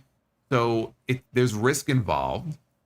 They've demonstrated they're not worried about taking certain risks, and they're betting that come 2025 and 2026, they're going to be able to put, you know, enough people in that stadium for both nights of SummerSlam that it's going to end up being worth their while. And they're probably right, because even if the product was to cool down a little bit, they're betting that they can sell enough tickets where over the course of 2 nights, they're going to sell so many tickets, it's going to mean more to them and be more lucrative than it would be if they ran the 1 night. Even if the product cools down a little bit, I think they're right, but there's risk involved. And I do worry about burnout. I do worry that, you know, if they were to divide up, let's say, the Royal Rumble matches, 1 night you have the Women's Rumble, the next night you have the Men's Rumble, you know, is that going to have the same appeal? You know, are you going to have the Women's Rumble night sell half as many tickets as the men's? And so there's a lot of questions that I have about it, but I think it's inevitable. Whether you like it or not, I think it's something where if they feel they can make money by doing it, and again, if these cities are willing to pay top dollar to bring them in for 2 nights instead of 1, because they look at WrestleMania and they see, holy shit, you know, it made $200 million, $250 million for the city in economic input. They're going to be like, well, we want some of that too. They may be willing to pay to bring them in. And if they're willing to pay WWE to bring them in, it lowers the risk. So yeah. I think it's inevitable. It's going to happen. And it could be more than Royal Rumble. It could be Money in the Bank. It could, I mean, who knows? Who knows how this might spread in the years to come? I think SummerSlam is a bit of an experiment, and we'll see how that goes. But where there's money to be made, we've seen it in the international markets, where there's money to be made, that's where they're going to go. It's all about money. Man, as you know, honestly, I'm listening to you talk, and as a content creator, I'm thinking about, you know, 4th of July. You know, WWE has had this thing where not only WWE, AEW does it too. They're guilty as anybody by having these shows take place on every major national holiday, especially in the summertime. And for an avid viewer and a content creator like we are, you know, it's difficult to not want to go out and just relax and just, you know, enjoy your summer days, because we only have 12 weeks. It's like, you know, it's bad enough we got one fucking show happening in the middle of 4th of July week where everybody's off from work. We just want to be at the beach or by the pool or fucking sit around and do nothing, drink a fucking nice adult beverage. But now we have to worry about potentially 2 nights. 1 is difficult to get a hold of. Now we have to worry about 2. So You know, Yeah. I hope you're wrong, honestly. Well, look, I mean, Tony Khan, right? They're running all in Wembley Stadium. It's a bank holiday over there, right? So again, like you said, the holidays are big for years, all out, right? Labor Day weekend. Now they pushed it back wisely because you don't want 1 week between paper. I don't think 2 weeks is much better, but at least a little bit better. So yeah, I mean, depending on the holiday, like it's weird how the world changes. There was a time in wrestling where Thanksgiving night, Christmas night were huge nights for wrestling. And you don't have that now. You don't have a WWE pay-per-view on Christmas night, right? You don't have Survivor Series as the Thanksgiving Eve tradition. That fell off years ago. But that used to be big business. You know, they would have families who would come out and they would, you know, and the NWA, it was the same thing. Starrcade, I think Starrcade started out, I want to say Thanksgiving and not Christmas. But you don't really see that too much now, but they do build certain weekends around these holidays. It just depends on the holiday. Yeah, like you said, I think SummerSlam is going to be an experiment for the 2026 show. Hopefully we get into the process and ease ourselves in the process. It's not overexposure right at the jump. But listen, I'm going to embrace it like we always do, and we'll kill it like we always do. But that's what's been stated about SummerSlam and the Royal Rumble next year, 2025, Lucas Oil Stadium. And as always, my favorite show of the year. So obviously looking forward to that. Triple H, he was on the Pat McAfee show. He did bring up Netflix and the move to Netflix for Monday Night Raw. Triple H was asked if there would be any changes to the program. And the one big change I hope is that they go back to 2 hours, but I don't think that's going to be likely, but one can hope. No. He Unfortunately not. Yeah. He did say, and I quote here, "We spend large chunks of our time every day when we're not thinking about the business at hand. Now we're thinking about those moments. In the fall, as the show shifts around, and then once again, when we get to Netflix is a completely different animal. It's a streaming service. How are commercials going to work? How are the breaks going to work? What's the length of time? What are the restrictions or not restrictions? Being on Fox, if the crowd chants holy shit or something worse, they take the audio out sometime, or they just black the screen out like we've been privy to here in New York. Sometimes they take the picture and the audio out, and it's just a black screen. The Rock comes in, and you can't tell what The Rock is going to do. You can't tell what The Rock, is going to say on any given night. He's going to do what he wants to do. He does what he wants. We won't have those issues with Netflix. The ability to be live globally and be seen live everywhere is a game-changing moment. In many ways, that's sort of where the world is heading. Streaming services. The NFL is sticking its toe in the water. NBA, every sport. It's why this Netflix deal for us is so game-changing, and everyone is going to be watching us in January, especially other sports from the business side. They're going to be watching to see what we do and what we do differently and how it's received. So when I heard this, Jason, I'm like, all right, well, he didn't really tell us how the breaks are going to work. I guess they're still ironing out the kinks there, how long the show's going to be. But the audio and the ambiance of the crowd, where even on USA Network, on cable, you get holy shit chants and they're bleeped out.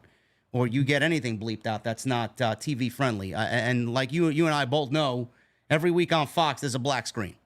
So the fact that it's not going to happen on Netflix, man, and the fact that we may get a little bit more risque television with a little bit more adult dialogue, I mean, I'm all for it, man. I can't fucking wait, honestly. I think I'm more excited about this move to Netflix for Raw than any other move that WWE's made.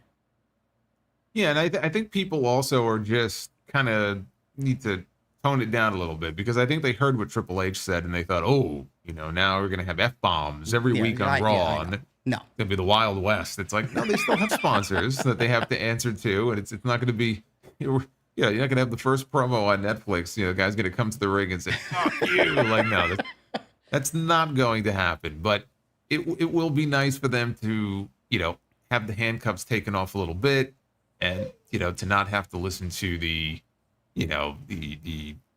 people who are, blacking out the screen in the production truck or bleeping out every, asshole chant every 5 seconds, because that makes for great television when you have that every 5 seconds.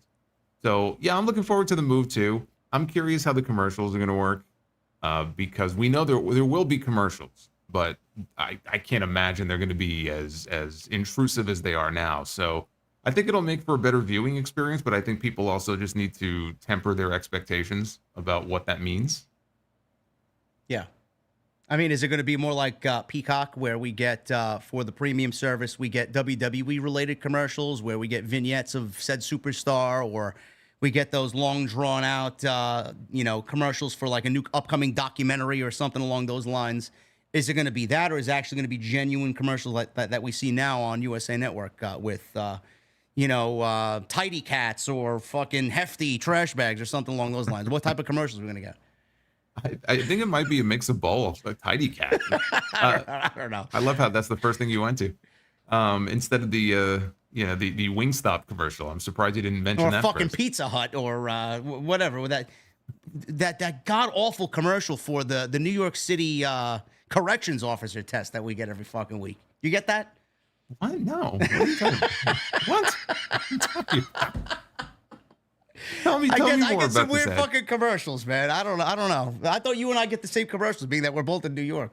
I thought so too, but evidently not. I have no idea what you're talking about. But I think it might be a mix of both. I think that what you mentioned is probably accurate, because there may be different tiers of Netflix. Like, there are different tiers of Peacock. There's like limited ads, no ads.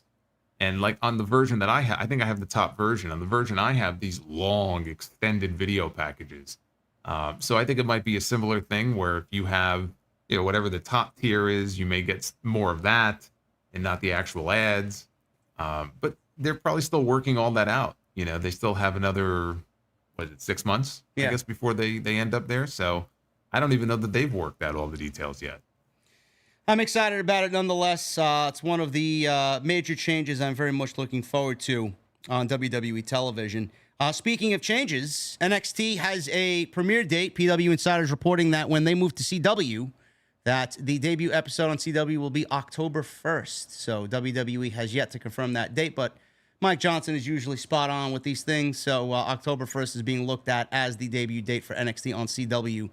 And in another NXT-related note, everybody believes in Joe Hendry, and so does the WWE Universe, apparently, Jason. Joe Hendry has been teasing fans all over the internet, on social media, directly acknowledging the request for him to appear on NXT by fans.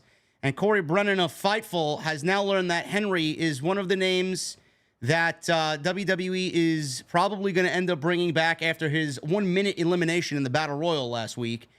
And in the clips that we saw from the Battle Royal, Jason, the desire to see Joe Hendry was absolutely unbelievable. I mean, it just blew everything on WWE social media and their social media pages out of the water. I think he was the most viewed individual in all of WWE that is not WrestleMania related. I mean, his shit just blew up out of nowhere, and fans are now asking for more Joe Hendry on TV. I don't know where they lead to the story or where the story goes after his elimination last Tuesday in the Battle Royal, but clearly they're going to bring him back, and clearly his aura or his hype is real, because I don't think a lot of people believed in what Joe Hendry was doing, but now they certainly do. Yeah, I mean, it was interesting too, because when he came out there, I think the camera was shaking. Yeah. Like, again, the people certainly in that building knew who he was, and good for him. I've heard him in interviews and stuff. He seems like a genuine person, a nice guy. I'm happy for the success that he's had. Clearly, they were going to bring him back. I guess they're working some kind of story in TNA with him and Frankie Kazarian, who helped eliminate him from the Battle Royal. But yeah, I mean, we need more Joe Hendry on TV. Where it's going to lead, I don't know. I still think Jordynne Grace is going to end up in WWE next year when her contract is up. Maybe the same will be said for Joe Hendry. We'll see if he can maintain this or sustain this level of popularity. But I think it's great. I just think having these collaborations and these working relationships between companies and WWE being more open to it now than they ever have been before is something that's long overdue, and so the fans benefit. I mean, the talent does too, but the fans benefit because we get to enjoy stuff like this. We didn't have this before.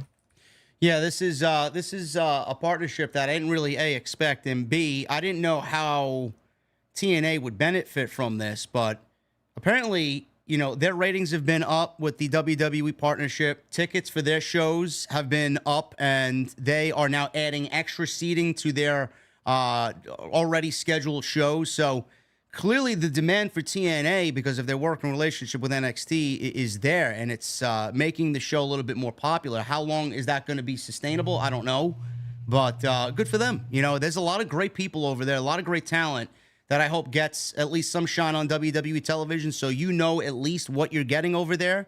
And if WWE makes a fan out of anybody on their side for TNA, I think it's a success. 1 fan, 5 fans, it's a success. So I'm enjoying it. I've actually picked up the remote and watched NXT after we finish here and conclude here. Listen, man, I'm not a big NXT guy anymore, but what they're doing, thumbs up. I like it. Yeah, they're creating a buzz. I mean, people are talking about them. I saw the ratings they did last week. I think were very strong. So yeah, 762,000, I believe. Yeah, I mean, when was the last time that number was that high? I don't know. Maybe we should XTK. What happened? Yeah, it's a sore spot. I wouldn't bring that up. No. Yeah, I didn't see him tweeting about that last week. But yeah, and again, just to go back to the point I made about the collaboration, don't forget, July 13th is coming up, and you've got AJ Styles and Io Sky going to Japan, wrestling for 2 different promotions, neither of which are WWE. That's a good thing. As a fan, that's fun. I want to see more of that. Absolutely. We are going to get into some AEW discussion here. We got a couple of news and notes, and then we'll wrap up with the Forbidden Door predictions. As if you guys were not aware, we have a pay-per-view coming up on Sunday. Forbidden Door right here on Long Island. So we'll get into what is already planned for that show, and we'll go over preview and predictions. Yeah, I passed the on my way here. I passed the UBS Arena. They already had the digital billboard up with the Forbidden Door ad up. There you go. There you go. Should be hyping the show. Yeah, should be a good show. I mean, it usually is, but the buzz around AEW right now is sorely lacking. And the biggest news to come out of AEW this week was the reaction to the Dynamite numbers on Wednesday, where the June 19th show drew 502,000 viewers, which everybody and their mother talked about this. I talked about it. Jason talked about it. Social media talked about it.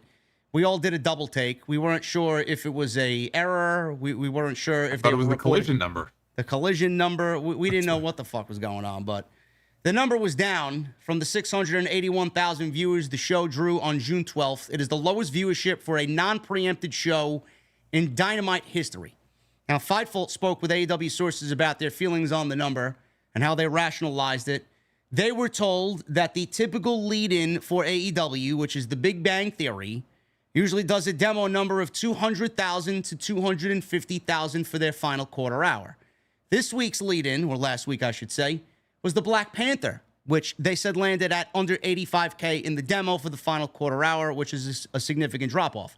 They believe that the missing people were the lead-in watchers that didn't exist this previous week. AEW were told that the tune-in number ended up actually being strong because of the lead-in drop-off. AEW talent were surprised by the number. Fightful reached out to Warner Brothers Discovery representatives about the number and said, it's just a very odd week in general, and a confluence of stuff between Juneteenth being the holiday in the middle of the week, and competition with the Olympic trials or college baseball and the World Series and prime time. Amazing weather in much of the country, especially in the Northeast, which I hope continues. So lots more people are out and about. Wouldn't really put much into 1 week's numbers, but although I know the wrestling community likes to go on nuclear, rants with these types of one-offs, indicating they expect the number to increase next week. Another source said that the Kendrick Lamar concert broadcast on Wednesday was another reason why the ratings could have been down. But, I look at all this shit and I say, Kendrick Lamar, okay, that's fine. He shattered Amazon records with his concert. Yeah, that's great. You look at the College Baseball World Series, Jason. Sure. I guess so. Or the Olympic trials. They're not even the Olympic Games, the Olympic trials. Sure. Yeah. No. Well, the weather, like we didn't experience fucking summer last year, the year before that, or no, we didn't. We went right to fall. There was no summer. We went from spring to fall. There didn't exist last year.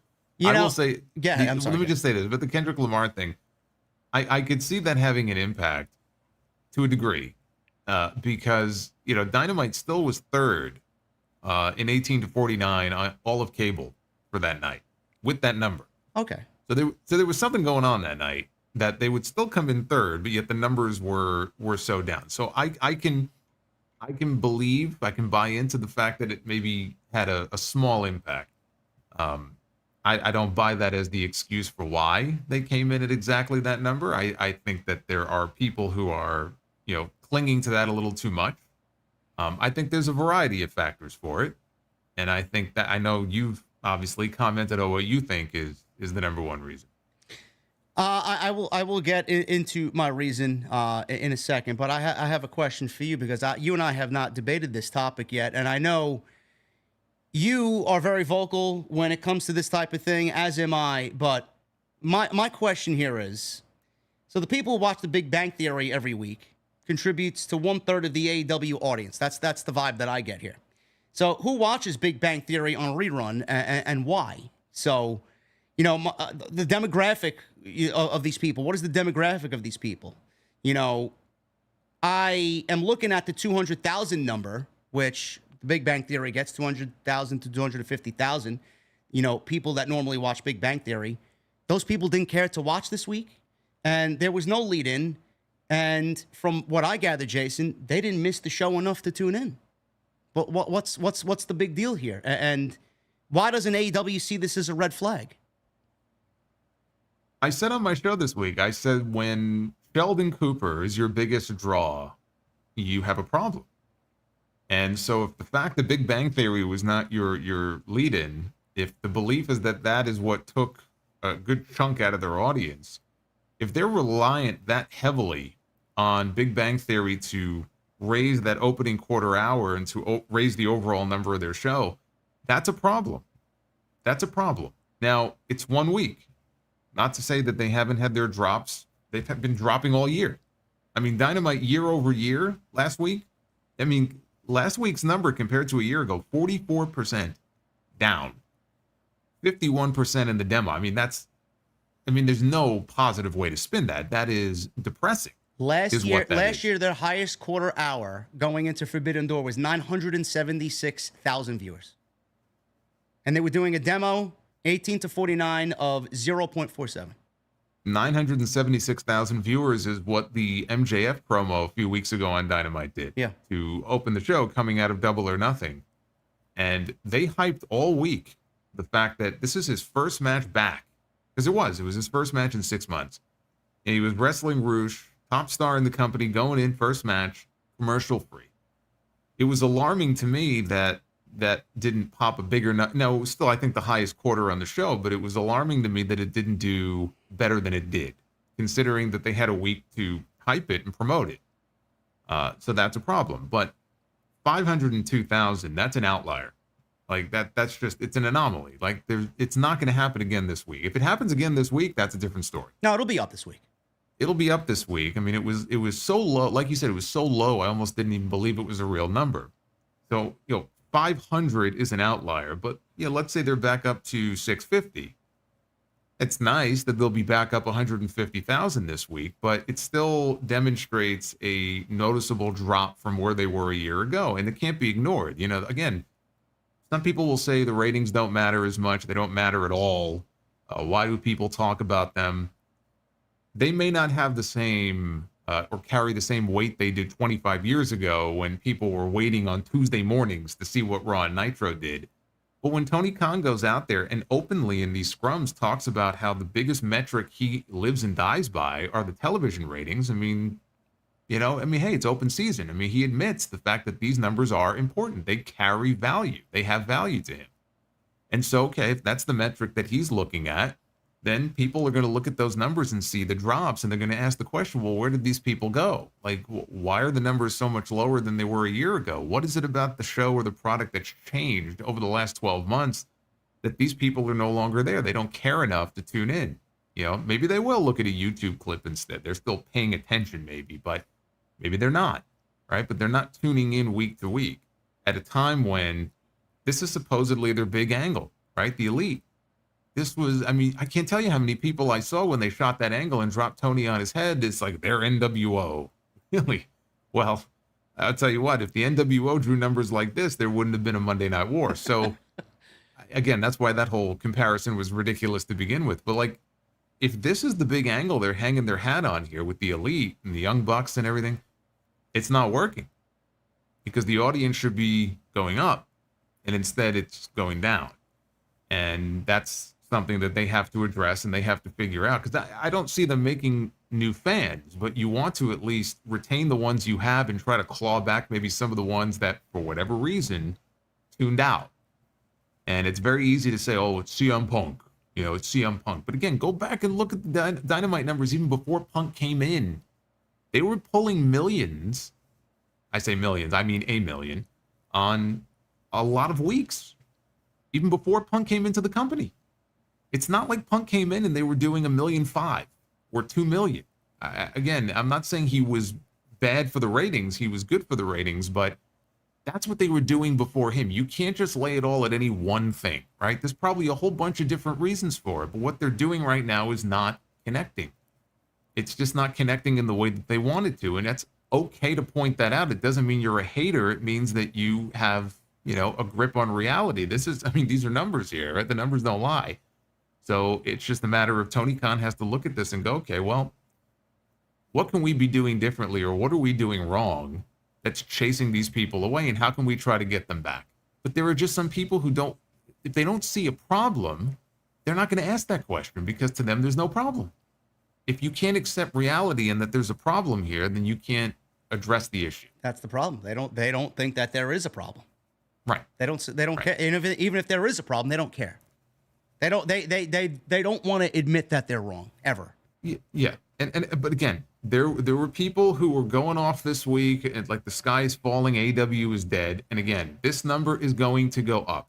I would bet anything the number is going to go back up. To what? I don't know. If it's under 700,000, that's not good. That should be at least what they go back up to.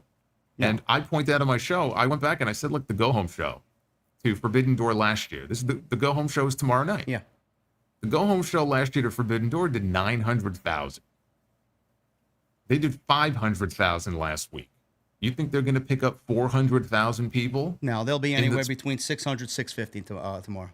Okay, so then how come they did 900 last year? Because some people would blame Forbidden Door also and say that some people don't like it. They're not into the New Japan stuff or CMLL. They don't give a shit. That's fair. But they did 900,000 last year. What are they going to do tomorrow? It's not going to be 900. Why? That's the question they should be asking. Why? I don't know how, and this is all I'll say on this, and then we'll get to predictions. I don't know how the company does not see this as a red flag. And I wrote some of what I want to say down here. Normally, I just fly off the cuff. They don't see a problem. And since day one, people like me and Jason have watched every fucking Dynamite, have basically reviewed every Dynamite. We've seen the ups and we've seen the downs. I know if something was off. Jason knows and sees that there's something different in the air on AEW television.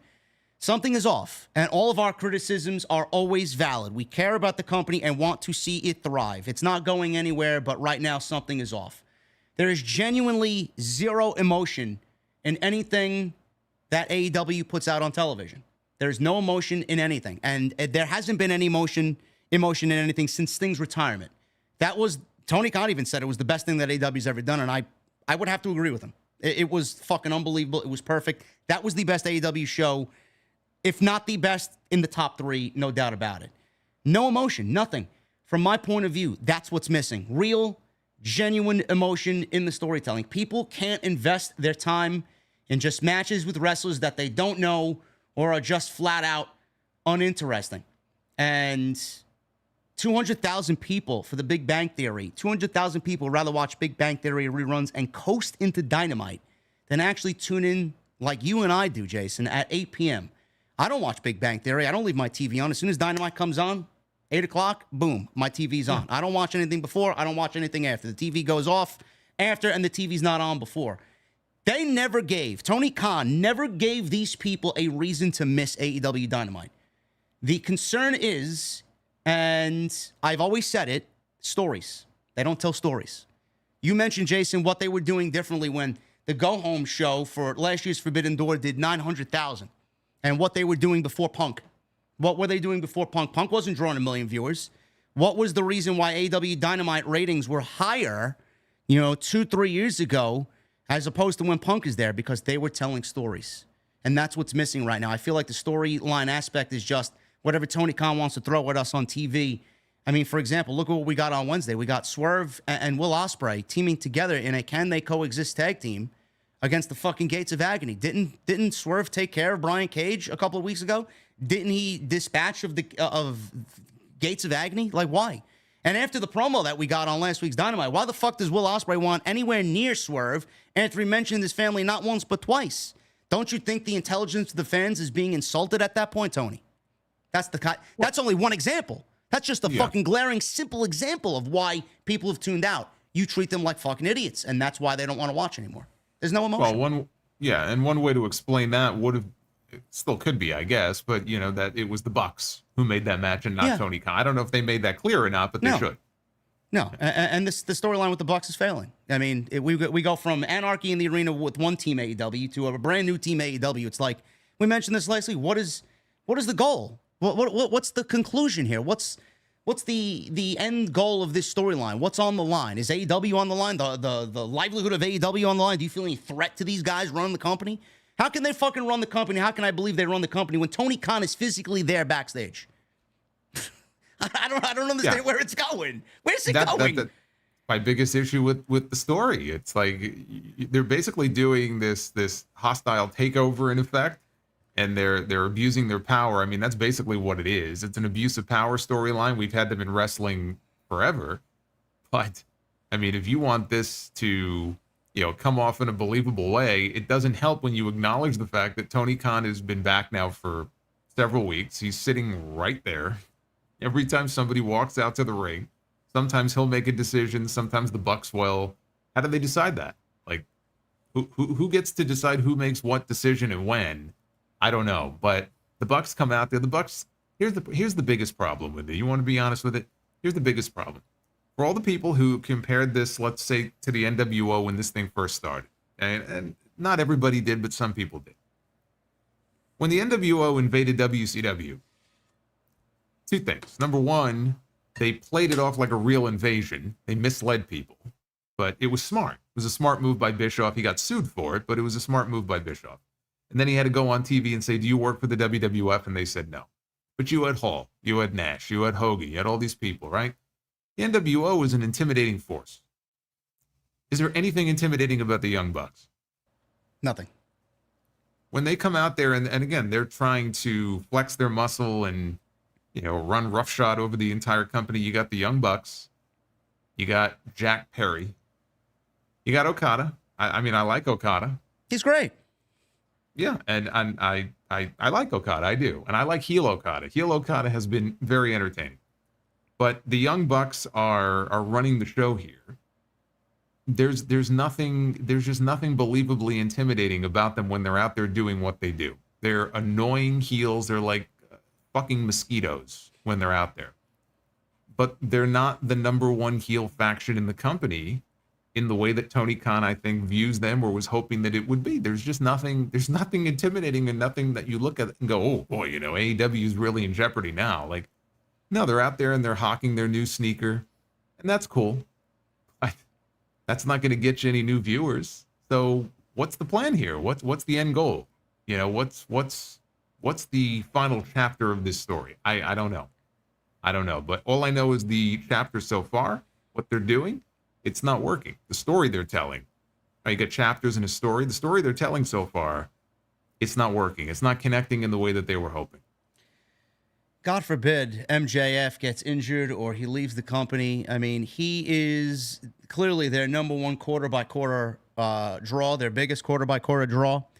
I don't know. I don't have the numbers in front of me, but his match with Roosh was the highest rated segment on the show. And even that for him was fucking low, whatever happened there. But imagine they didn't have MJF open the show. They didn't promote his match ahead of time commercial free. And imagine they didn't have him on the show, period. What the fucking rating would be. It would be sub 500,000. Well, they haven't had him on the show until the last few weeks. And that's what we've seen. We've seen the numbers going down on most weeks. They'll spike up every now and then, but they were missing MJF for a good 5 months there, and it hurt them. Now they have him back, and hopefully they'll get Kenny Omega back in a few months, and they've had a lot of injury issues. I do think that's hurt them also. I'm sure Tony Khan had plans for all these people, and it went right out the window when they got hurt. Darby Allin. But again, you can't lay it all on that. No. You can't. You can't do it. Now, the other big story that came out of AEW this week was a nothing burger, but it still riled up a ton of conversation because it theoretically got everybody thinking, what if? What if? What if? What if? Shane McMahon and these AEW rumors were news to everyone in AEW, thanks to Conrad Thompson.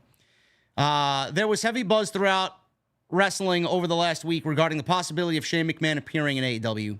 Tony Khan told Wrestling Observer that he had never had a conversation with or met Shane McMahon. Those that Fightful spoke to say that Shane McMahon hadn't been brought up at a high level within AEW. There were numerous talent that inquired with Fightful internally about the possibility of Shane appearing in the company, but we are told, says Fightful, that it hasn't been something considered. However, McMahon himself has spoken to others about the possibility of it. It didn't seem that he would be opposed to it happening. However, prior to this week, it wasn't a topic of conversation within the company. Now, Vince, obviously, he is the father of Shane, and, Tony Khan has had some very right, and, I don't blame him for saying the things that he said about Vince, but he's labeled WWE the Harvey Weinstein of pro wrestling. This was all during his neck brace period at the NFL draft, which kind of put a damper on the whole storyline. He's mentioned the McMahons in passing. He's talked about Triple H, and we know how he feels about WWE. And the thing is, Jason, it would be such a hypocritical move for Tony Khan to bring in a McMahon just for that reason. Secondly, I can't see Tony Khan giving a McMahon, A, a job, and B, taking any advice or creative input from a McMahon. It would be completely against who Tony Khan is, who I think is actually slowly becoming the creative version of Vince McMahon, and not in a good way. Shane McMahon, the last we saw him, he had made a return at WrestleMania 39 where he got injured. He appeared at WrestleMania last year. He no longer has a contract with WWE, including a talent contract, Legends contract, or anything. So this was all brought to the table via Conrad Thompson and his podcast with JR, which was, like I said, a nothing burger. Just to float it out there, Jason, I said I wouldn't even be opposed to this idea because how could it fucking hurt seeing how down AEW is and how ice cold AEW is? Just for shits and giggles, I'd love to see it happen. Not only because I feel like what else could go wrong, but B, the meltdown that would be on social media if we had a little WWE injection into AEW, how the fan base would react. What do you think of this story? And if Shane did end up there, theoretically, what would you think? Yeah, I saw you mention that, and I just shook my head. I said, oh, no, not JD2. Not JD2. No, I think it's a terrible idea, and I have no interest in seeing it, and I don't know why people would want to see it in the first place. Look, whether it's as a performer or even behind the scenes creatively, I don't see the benefit in it for Tony Khan. I don't. Last time we saw Shane McMahon, you mentioned WrestleMania, he tore his quad doing a leapfrog. Before that, he was wrestling Braun Strowman. He was wrestling different people. The matches were not what they used to be. Okay? He's not the performer he used to be. And the Royal Rumble. How can we forget the 2022 Royal Rumble? That was a disaster. Yeah. I was going to bring that up, and the fact that apparently he made such an ass out of himself behind the scenes that his father basically fired him and sent him home. So I mean, God only knows what was going on behind the scenes. That led to that. Apparently, he had WrestleMania plans for him, and that went out the window. So yeah, that wasn't a good look for Shane either. But again, I don't understand why people. I think in their minds, people hear about something like that and they get excited, like, oh my God, it'd be like Bischoff walking out on Raw, like this is the thing you never expected to see. And then he and Vince hugged. Seeing a McMahon on AEW television. That's the whole genesis of AEW in the first place, is that it's a McMahon-free zone. Now, I know mainly a Vince McMahon-free zone, but no, we don't need McMahons on AEW television. That is not the answer to their problems. That's not how you fix their problem. If Shane comes in as a performer, what is he going to do? Is he going to be the money man behind the Elite? You're going to put him with MJ? Like, what are you going to do with him? And then after a few weeks, when people get sick and tired of seeing him, then what? And then other people would say, well, no, not necessarily as a performer. that he can come in and help out creatively behind the scenes. What evidence is there that he has a creative mind, that he's going to come in and help turn the ship around for Tony Khan? And the kind of money that Tony Khan would have to spend to even bring him in the first place. He could be using that more judiciously towards other things. Like, I don't see the benefit in it. I think it would be a pop on week 1. People would be all excited about it. It would generate a buzz. And then week 2 and 3 and 4 would come along. It wouldn't mean anything. And it's not going to change a damn thing. And, oh, by the way, did I mention, I don't want to see a McMahon on AEW television. I got my own fill of McMahon for 20 years on TV. And Shane was the one who I tolerated because I liked him. And look, I still like him. I don't hate the guy, but, he was the one who wasn't totally overexposed. Bringing the McMahons in any capacity back to television, I don't care what company it is, in 2024 is not the answer. I have no interest in seeing this. Even if it plays into the Young Bucks taking over the company storyline? None. N-O-N-E, none. All right. I won't push it anymore. So you think that's going to change things with that storyline? That's the big answer? Can't hurt. Let's bring Shane McMahon in? Can't hurt. What else do they got going on? Not going to change a damn thing. Split the rosters, make Shane the interim GM on one show. I've said my piece. Oh, man. Move on. Listen, let's roll through this Forbidden Door card. We won't spend too much time on this. We got the pay-per-view on Sunday. Jace, are you going live for Forbidden Door? Are you risking it again after what we saw at Double or Nothing? At this point, I'm planning on it, but that is subject to change. We'll see. We got the show happening. We got that show happening on Sunday. We got 9 matches as of right now.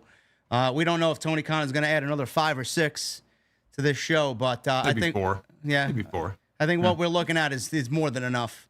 We'll start with number 9 here. I got this going from the 6-man. What is this? 6-man tag team match? God, I'm looking at it. I'm fucking cringing already. The Learning Tree. Chris Jericho, Big Bill, and Brian Keith. Do you know that they're calling? Listen to this. They're calling Big Bill the Redwood, and they're calling Brian Keith the Bad Apple. Yes, and we are all their branches. Oh We're the my branches. God, man! I don't believe it, but here we are. Great. This is great stuff, right? This is great television, apparently. Gee, I wonder why it's 502,000. Oh, yeah. Samoa Joe, Hook, and Katsuyori Shibata, 6-man tag team match. Again, I don't know why this can't be saved for Dynamite or Collision, but Chris Jericho's got to get his pay-per-view payday, I guess. So, who do you see winning this? I actually happen to like the Joe, Hook, and Shibata pairing. I like that. I like them as a trio. I don't have an issue with that. I could get behind Joe and Hook being a tag team. Never mind Shibata. Yeah, and Joe's been more of a learning tree than Jericho has been lately. You know, those segments with Hook taking him under his wing and everything. I have to think that the learning tree crew is going over, since they're still, you know, establishing them as a heel trio. I would think that they would go over. I mean, it's possible Brian Keith, you know, takes the losing fall, gets choked out. I could go either way, but I'll go with the learning tree. I'm going to go with Samoa Joe, Hook, and Katsuyori Shibata there. I mean, I don't see why they are together if they're not going to eventually end this storyline and move these guys, the learning tree, onto something else. I don't know. I'm just tired of seeing it. I'm tired of looking at it, and I hope it ends. Bryan Danielson versus Shingo Takagi, Men's Owen Hart Cup Tournament, first round match. This is going to be a banger. I can't wait to see this. This is going to be great. Yes. This is what Forbidden Door is all about. Yes. Honestly. This is the same stance that Tony Khan had last year. CM Punk wrestled his Forbidden Door match, and it was an Owen match. So I quite like this, where the tournament starts at Forbidden Door. So good on Tony Khan there. The tournament, Jason, is, by looking at the brackets, which, you know, I got into some controversy by giving my immediate take on Jeff Jarrett, which we'll get into. But Bryan Danielson, if you look at the brackets, this tournament is centered around potentially Bryan Danielson going to the finals. Shingo is obviously going to live up to the Owen and what he brings to the Owen, but he's not going to best Bryan Danielson at the pay-per-view. Bryan's going to go over. I know you think the same thing as well. What are you looking forward to as far as this match goes? I'm just looking forward to two guys that to my knowledge, I don't think they've ever wrestled before. So it's a fresh match that we haven't seen.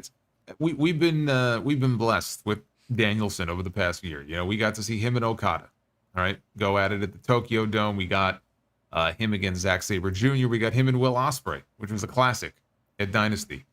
And you know, Danielson's been having a lot of fun because he knows this is his last full-time year as a performer. And so I'm really happy that we get to see a match that is fresh, that we've never seen before. Shingo is great, you know, and I think people know it, but he still doesn't get enough credit for it. And I'm just looking forward to the match itself. And then no matter who wins, and I'm in agreement with you, it's going to be Danielson. But no matter who wins, they get Pac in the next round. And whether it's Shingo or whether it's Danielson against Pac, that's going to be fucking great too. So I'm just looking forward in this tournament because Owen Hart was known as a great wrestler. He was very entertaining, but he was a great wrestler. So we're going to get great wrestling in this tournament. That's what I'm looking forward to. Now, I know the biggest controversy coming out of what Tony Khan announced for the tournament was Jeff Jarrett being included in the tournament. I put my immediate thoughts out there in regards to Jeff Jarrett. I am not backing down from those thoughts. I'm curious to see what you are thinking in line of what he is and what he brings to the table here, Jason, as far as him being in the tournament. I saw the video package. I saw the video package that they aired on Collision because I was watching it live. And I saw the 9-minute unedited one that they did. And like anything AEW does when they want to get their high production value in, they're fucking great. I thought it was a tremendous piece of business. But no matter the emotion that poured out of that, no matter what Owen meant to Jeff Jarrett, which I commend and I fucking respect, and I loved Owen. Everybody loved Owen, and I get why Jeff Jarrett's there. I'm going to stand on my fucking ground, man. I'm going to plant my flag and put my cap on that flag. Jeff Jarrett doesn't belong in this tournament. They could have come up with any other way to involve him without actually having him wrestle in the tournament. Now, we don't know if he wanted to do it. We don't know if Tony approached him and asked Jeff Jarrett to be in it. My case is Jarrett's been ultimately a loser on television, and he's been a part of a loser stable that's factored into nothing. Now you want to put him in the tournament, and you got people saying, after this promo, Jeff Jarrett should win the tournament. No, he shouldn't. Fine, he's there. I get why he's there.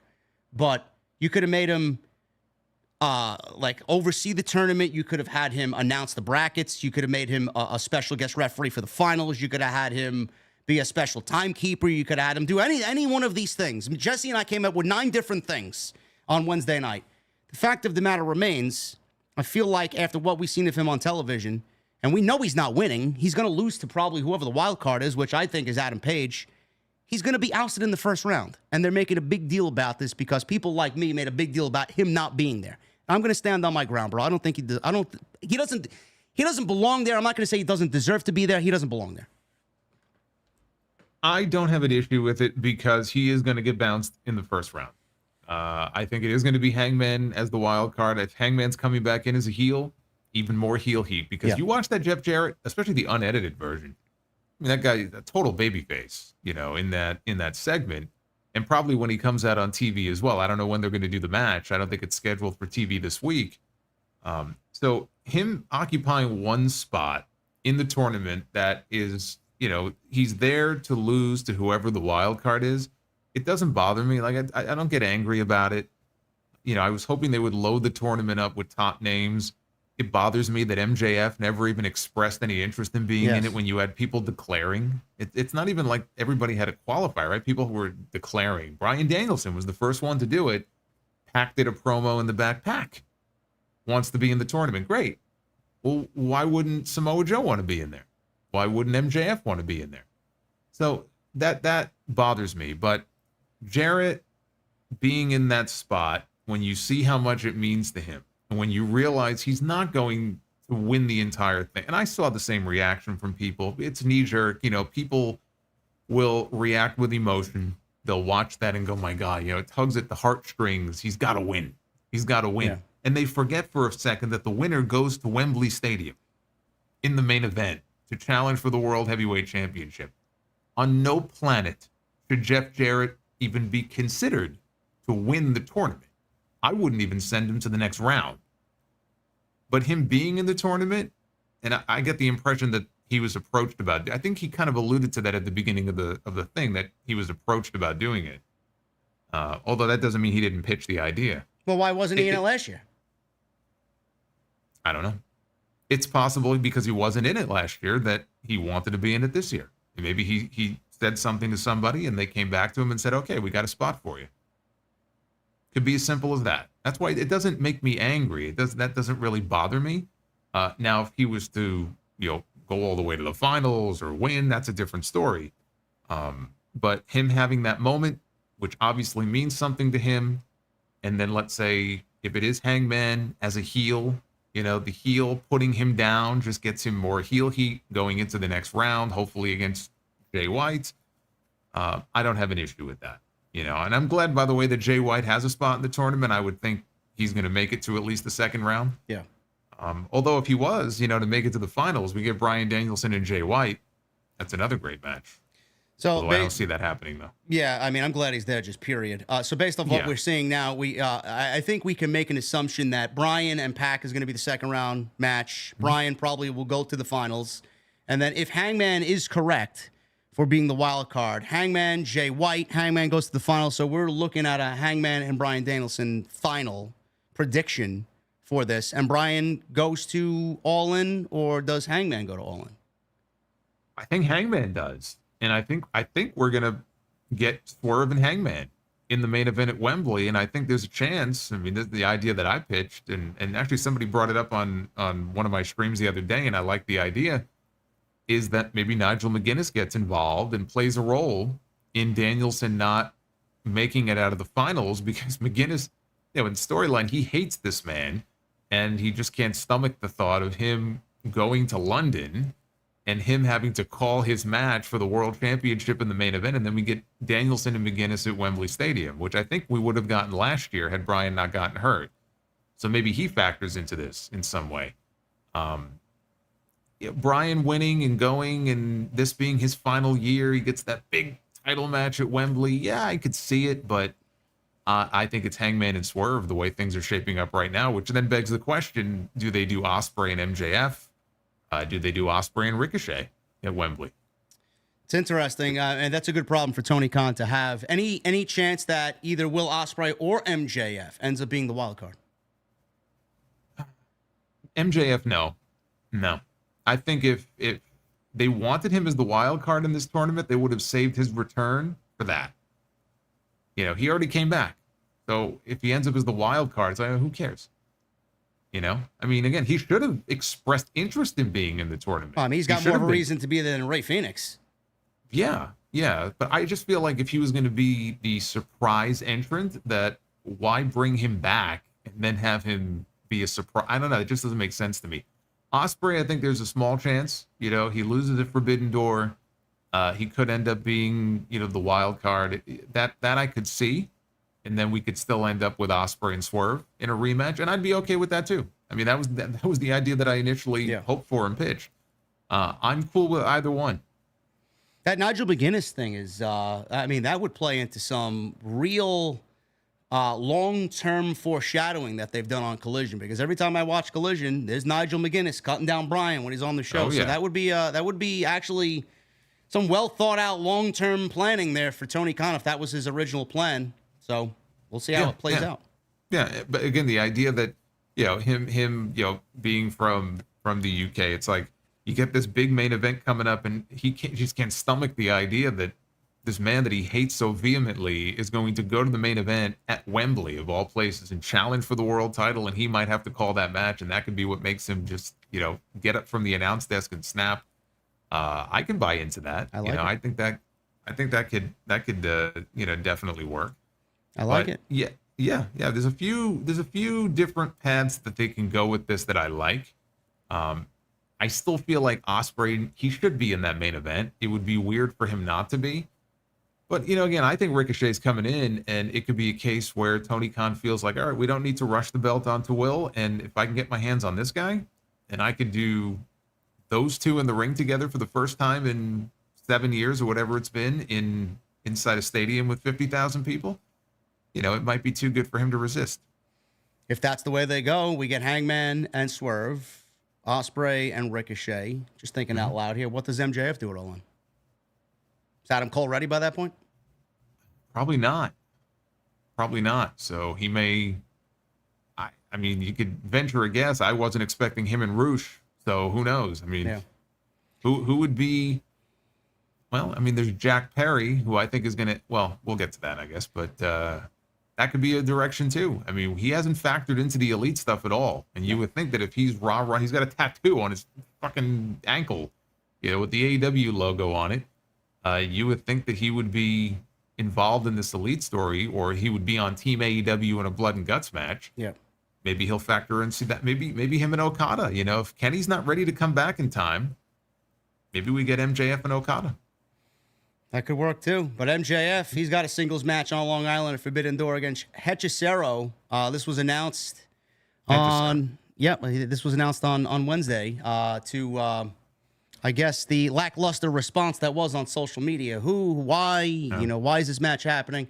I get it. I expected Roosh and MJF at the show. For whatever reason, Roosh is not able to work Forbidden Door. I don't know what the reason is. He's a contracted AEW talent, but apparently there's a lot of political stuff with CMLL and AAA and Lucha Libre scene. It's all politics. This match is going to be fine. At least MJF is in front of his people, in front of his family on Long Island. You can't have this show happen if he's healthy and back and not have MJF on the show. Clearly, he's going to win, and it's going to be a decent match. I mean, you could put a fucking mannequin from Victoria's Secret in there, and MJF's going to make it a wildly entertaining match, and I expect nothing less here. He's going to go over. I'm looking forward to seeing what he does here. I think it'll be a physical match, but outside that, I mean, I hope that they have something planned for him that's, fruitful and of substance after Forbidden Door. That's all I care about. Yeah, I can't imagine that he would have come back to the company without there being a plan to at least take him into Wembley, at least. And he headlined Wembley. He was in the main event of Wembley last year. He's going to want to be in a big match on that show. I can't imagine he didn't come back and, he's going to show up to work and be like, hey, Tony, what am I doing? Like, I would have to think for him, they've got a plan in place.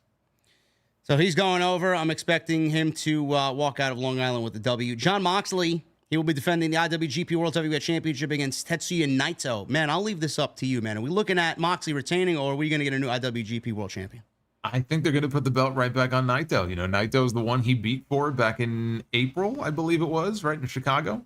And I thought there might be a chance, that he might drop it to one of the younger up-and-coming, headliners in the company like Shota, because he and Shota have that, mentor protege relationship now for a few years, and they already did the match, and he retained. I don't know who else. I mean, there's Yota Tsuji, who's another name who's not been world champion before, but a lot of people figure he will be. Yeah, there's Shingo down the road maybe, but I don't see that. I kind of just feels to me like we may just get the belt back on Naito on this show. That would be my prediction. Speaking of Jon Moxley, he was the center of a big topic of discussion over the past weekend here. I don't know if you've seen this, Jason. Him and Josh Barnett, they main evented or co-main evented Bloodsport's Japanese debut on June 22nd in Tokyo Sumo Hall. And all I saw was a video of Moxley profusely bleeding at the end of the match. And people were like, why? I mean, I know, really. People were like, why is he doing this in front of X amount of people? And why is he doing this to himself? He's better as Dean Ambrose. I mean, social media is just a dangerous place to be. Awful. We all know why Jon Moxley does what he does. He loves this. He wants to do it. AEW's given him clearance to do it. He's been all over. He's done Wrestling Revolver with Sami Callihan. He's done other independent. He does GCW. He does whatever the fuck he wants. Did you have a problem with what you saw here? And what do you have to say about the people who are like, well, why is he doesn't need to do this? Who the fuck are these people to tell Jon Moxley to do anything? If he wants to do it because he wants to do it, he's going to do it. What is your take on what you saw last weekend on social media? Yeah, I mean, I'm just sort of numb to it with him at this point. I mean, it's kind of expected. Like he does it because he enjoys it. Yeah. He genuinely enjoys it. I mean, some people look at that and go, oh, it's garbage wrestling and, he's doing something he doesn't have to be doing yet. Well, no shit. He doesn't have to be doing it. He's doing it because he wants to. That's why he left WWE. He wanted to do his own thing. Bryan Danielson literally said he had a conversation with Vince McMahon and wanted to bleed, and Vince said no, and that was part of the reason why he left. He wanted to bleed. I don't know what possesses these people to want to do that and to enjoy it, but they enjoy it, and that's what they want to do. I'm not a fan of it personally. I think it's just way overdone, and when it's way overdone like that, it just loses all of its effect to me. I just look at it and I'm like, oh, okay, he's bleeding. What else is he bleeds the way that people wake up in the morning and brush their teeth and change their underwear. It's like, okay. I mean, I'm not surprised by it at this point. I don't really feel anything. It just is. Listen, man, from what I see, it's somebody that's doing what they love to do. And if you don't like it, fuck off, honestly. So whatever. Yeah. Zack Sabre Jr., he's going one-on-one with Orange Cassidy. This is a singles match. Orange Cassidy has been a staple at Forbidden Door. He has been on all the Forbidden Door shows, and he's wrestling another top-tier talent from New Japan here at Zack Sabre Jr. It's going to be very interesting to see because we saw, Jason, the last time we saw Zack Sabre, he wrestled Bryan Danielson, and that was fucking unbelievable. It was as perfect of a wrestling match as you could possibly ask for. What are you expecting here with Orange Cassidy? And I know a lot of people put down Orange Cassidy for his gimmick and his character. They call, obviously the cornet, folk, they call him Pockets. I think he's a very good pro wrestler, and when he's put in situations like this, he always delivers. I'm expecting nothing less here. I think this should be a great match. Weren't we in this situation a couple of years ago at Forbidden Door with him and Will Ospreay? Yeah, and they had match of the night. maybe the match of the night. Yeah. So. I don't really know why people would expect anything different from Orange Cassidy. I'm not saying it's going to be the match of the night, but they're going to have a very good professional wrestling match. He's always going to be a very polarizing figure because of the pocket stuff and all that. And even some of that I don't like. But if you say that he doesn't know how to work, he doesn't know how to wrestle, you're just not paying attention. That's just being disingenuous. I mean, he's, like you said, he's very good. And we've seen him have kick-ass matches before on this show. This is not going to be any different. I see Sabre going over this time. But, yeah, they're going to have a very good pro wrestling match because, again, he's very good when he wants to be. And it's not just the focus on the gimmick stuff. He's had great matches before. I think the people who say that he doesn't have great matches, they just don't like his shtick and they just hate his guts. And they just can't bring themselves to admit that, he can work. It's just not always the style that you want to see him working. I also think it's slightly burnout because when he was international champion and he had that long stretch of 26, 27 straight matches and they made that into a storyline, which I actually quite enjoyed. Tony would take him and he would open the show every Dynamite. The first thing you'd see, Orange Cassidy, you hear Orange Cassidy's theme music. I get that people may be burnt out from seeing him as often as we do, but that's on Tony Khan. But to go and use that as your argument, well, he can't wrestle. That's two different things. You can't claim this guy can't wrestle. So burnout, yes. Can he wrestle? Absolutely. Timeless Toni Storm versus Mina Shirakawa. Mina. I'm looking forward to this show because of Mina. Mina. Yes.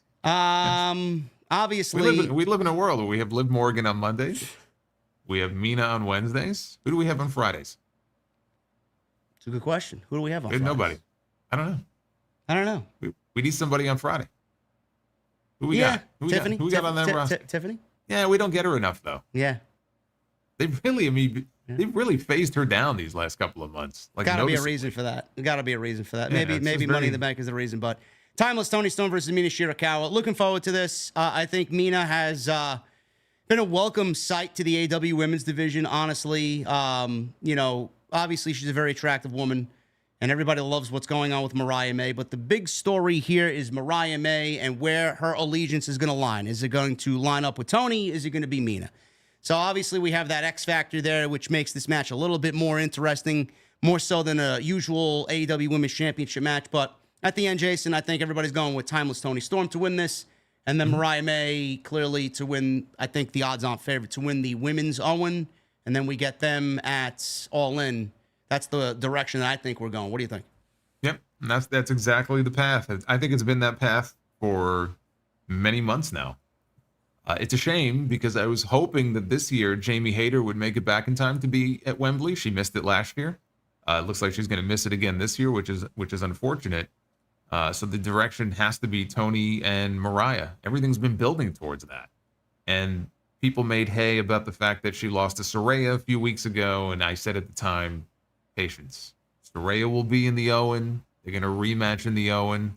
And guess what? They're wrestling each other in the Owen. Mariah's going to move on. It's going to be Tony and Mariah, which means Mina loses, which is, makes me sad. But I think it'll be a very good match. But the story is Tony and Mariah. Been that way for months. Mercedes Moné, the AEW TBS champion. She will be defending that championship against Stephanie Vaquer. She is the New Japan Women's Strong champion. So both championships will be on the line. It's title for title. Yeah, she's also she's the CMLL Women's World Champion. That's not on the line. Yes. And this was the belt. The New Japan title that Stephanie holds is the title that they specifically made for Mercedes, but she ended up getting injured, and it went to Willow. So now we are back at square one here, and I'm actually looking forward to this match. I heard a lot about Stephanie here. I am very interested to seeing how she operates here against Mercedes. I did not watch their first match. I had to go back and watch clips of how she does her thing in the ring. Very impressed. I think she's got a great presence about her. But I'm looking at Mercedes winning this chase, and she's going to be a double champion, and she says it's all about them. What does she say? You can't put a price on them. Whatever. What does she say? What's her gimmick? Yeah, no, she's got her. But it's all about the money. And Tony's paying her the money, and he's going to make her a double champion. So that's what's going to end up being. Yeah, he's paying her too much money for her to lose this match. So yes, no, that title was made for her. Money changes everything. Certainly. There does. you go. Yeah. There you go. So yes, Mercedes is going to win. Konosuke Takeshita versus Mark Briscoe, Jack Perry, Dante Martin, Lio Rush, and to be determined. We don't have the final competitor yet. Ladder match for the vacant AEW TNT Championship. Lio Rush is back with AEW. He will be a normal mainstay on television. I think he'll be on Saturday nights. But great to see him back. He's a great talent. Jack Perry. I mean, this is going to be interesting to say the least because we got the Ring of Honor champion there. We got Konosuke Takeshita who needs to win himself. Dante Martin's just there, and it's crazy that he's even in a fucking ladder match after the last time we saw him in a ladder match. Lio Rush is going to do some things in there. But ultimately, Jason, I think they needed a story to get Jack Perry the title instead of just giving him the title. This is their way of doing that. Jack Perry's going to be the new TNT champion. Yeah, I said when Adam Copeland was still the champion before he broke his leg that I think the direction was always going to be Copeland dropping it to Perry. And I think they get to the same place. They had to take a different route, but I think ultimately they get to the same place. They already have gold in the Elite. They have Continental gold. They have Tag Team gold. No reason that they wouldn't want to get TNT gold in there as well and, help push Jack Perry even more because he's the one. I mean, if you look at all the names in this match, I know Mark Briscoe is Ring of Honor World Champion, but again, he's not, I wouldn't call him a focused part of AEW television. Takeshita should be, and he's really not nearly as much as he should be.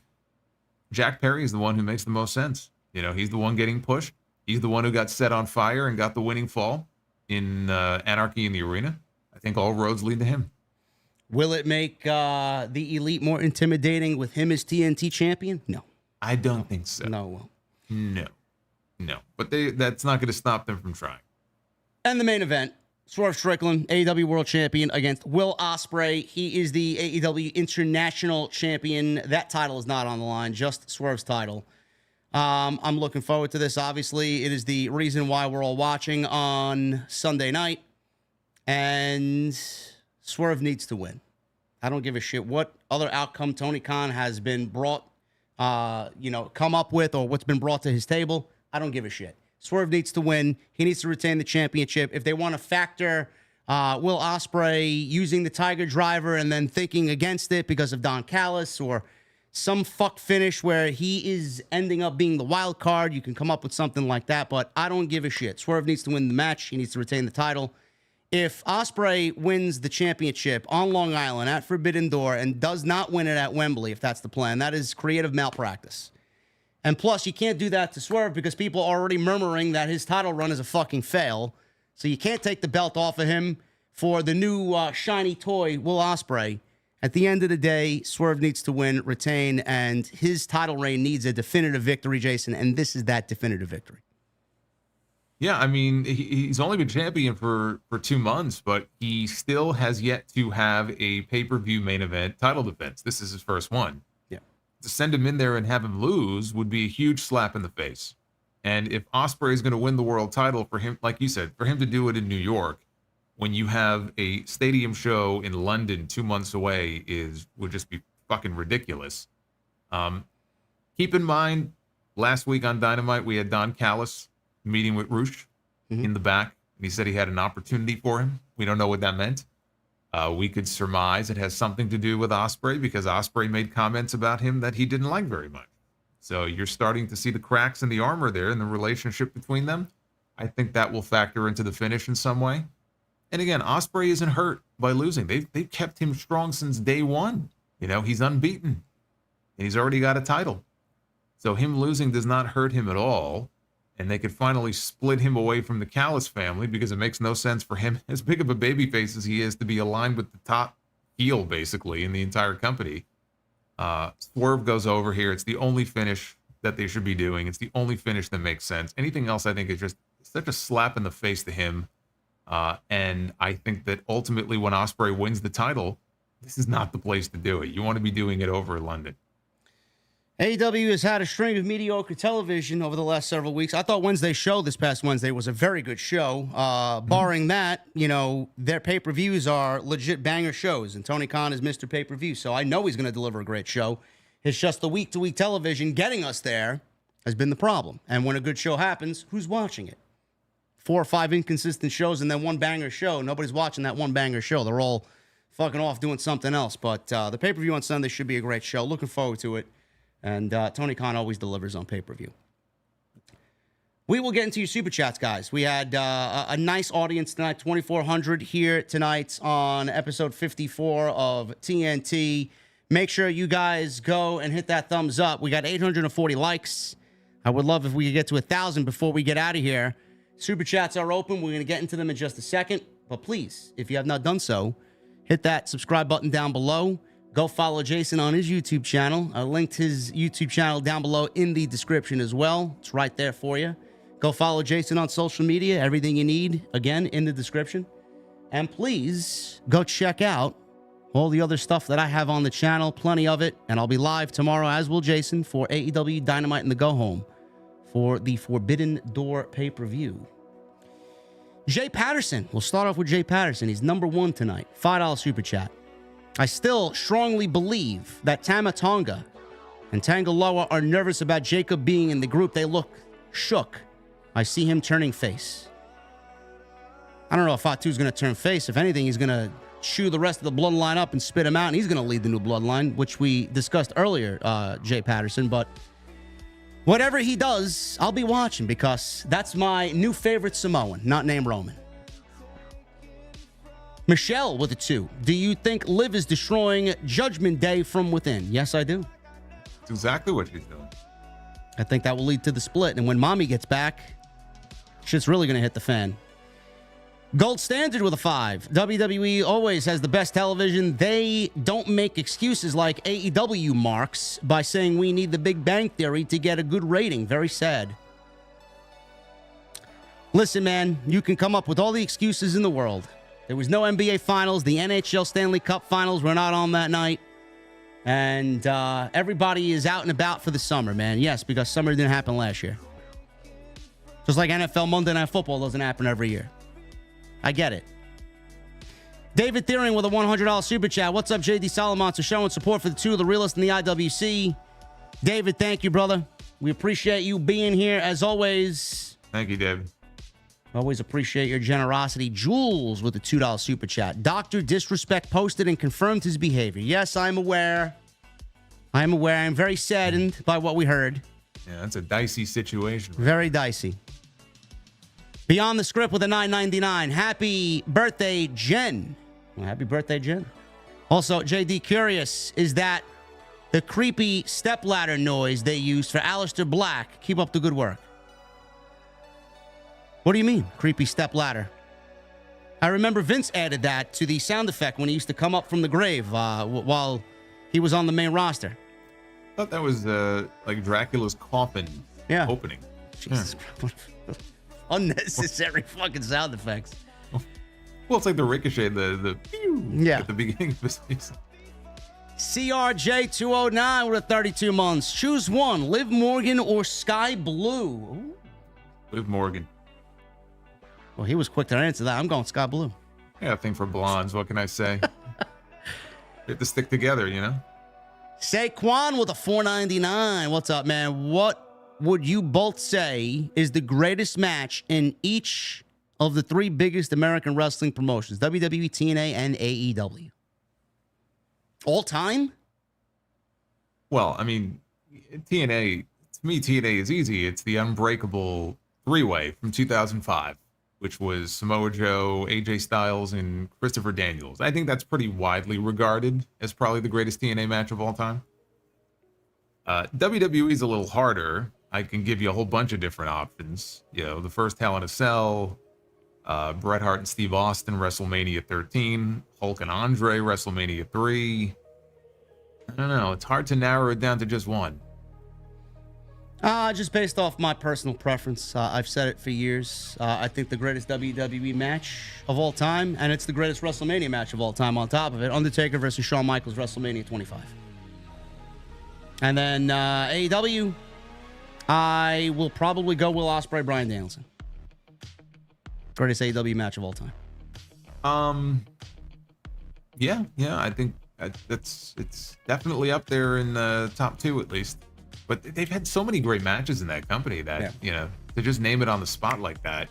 Brian MJF, Brian Hangman, Iron Man match, Kenny Ospreay. I mean, you name it. Hangman and Swerve, that fucking bloodbath that was. I mean, well, the Bucks and the Lucha Bros and the cage match. I mean, there's been so many.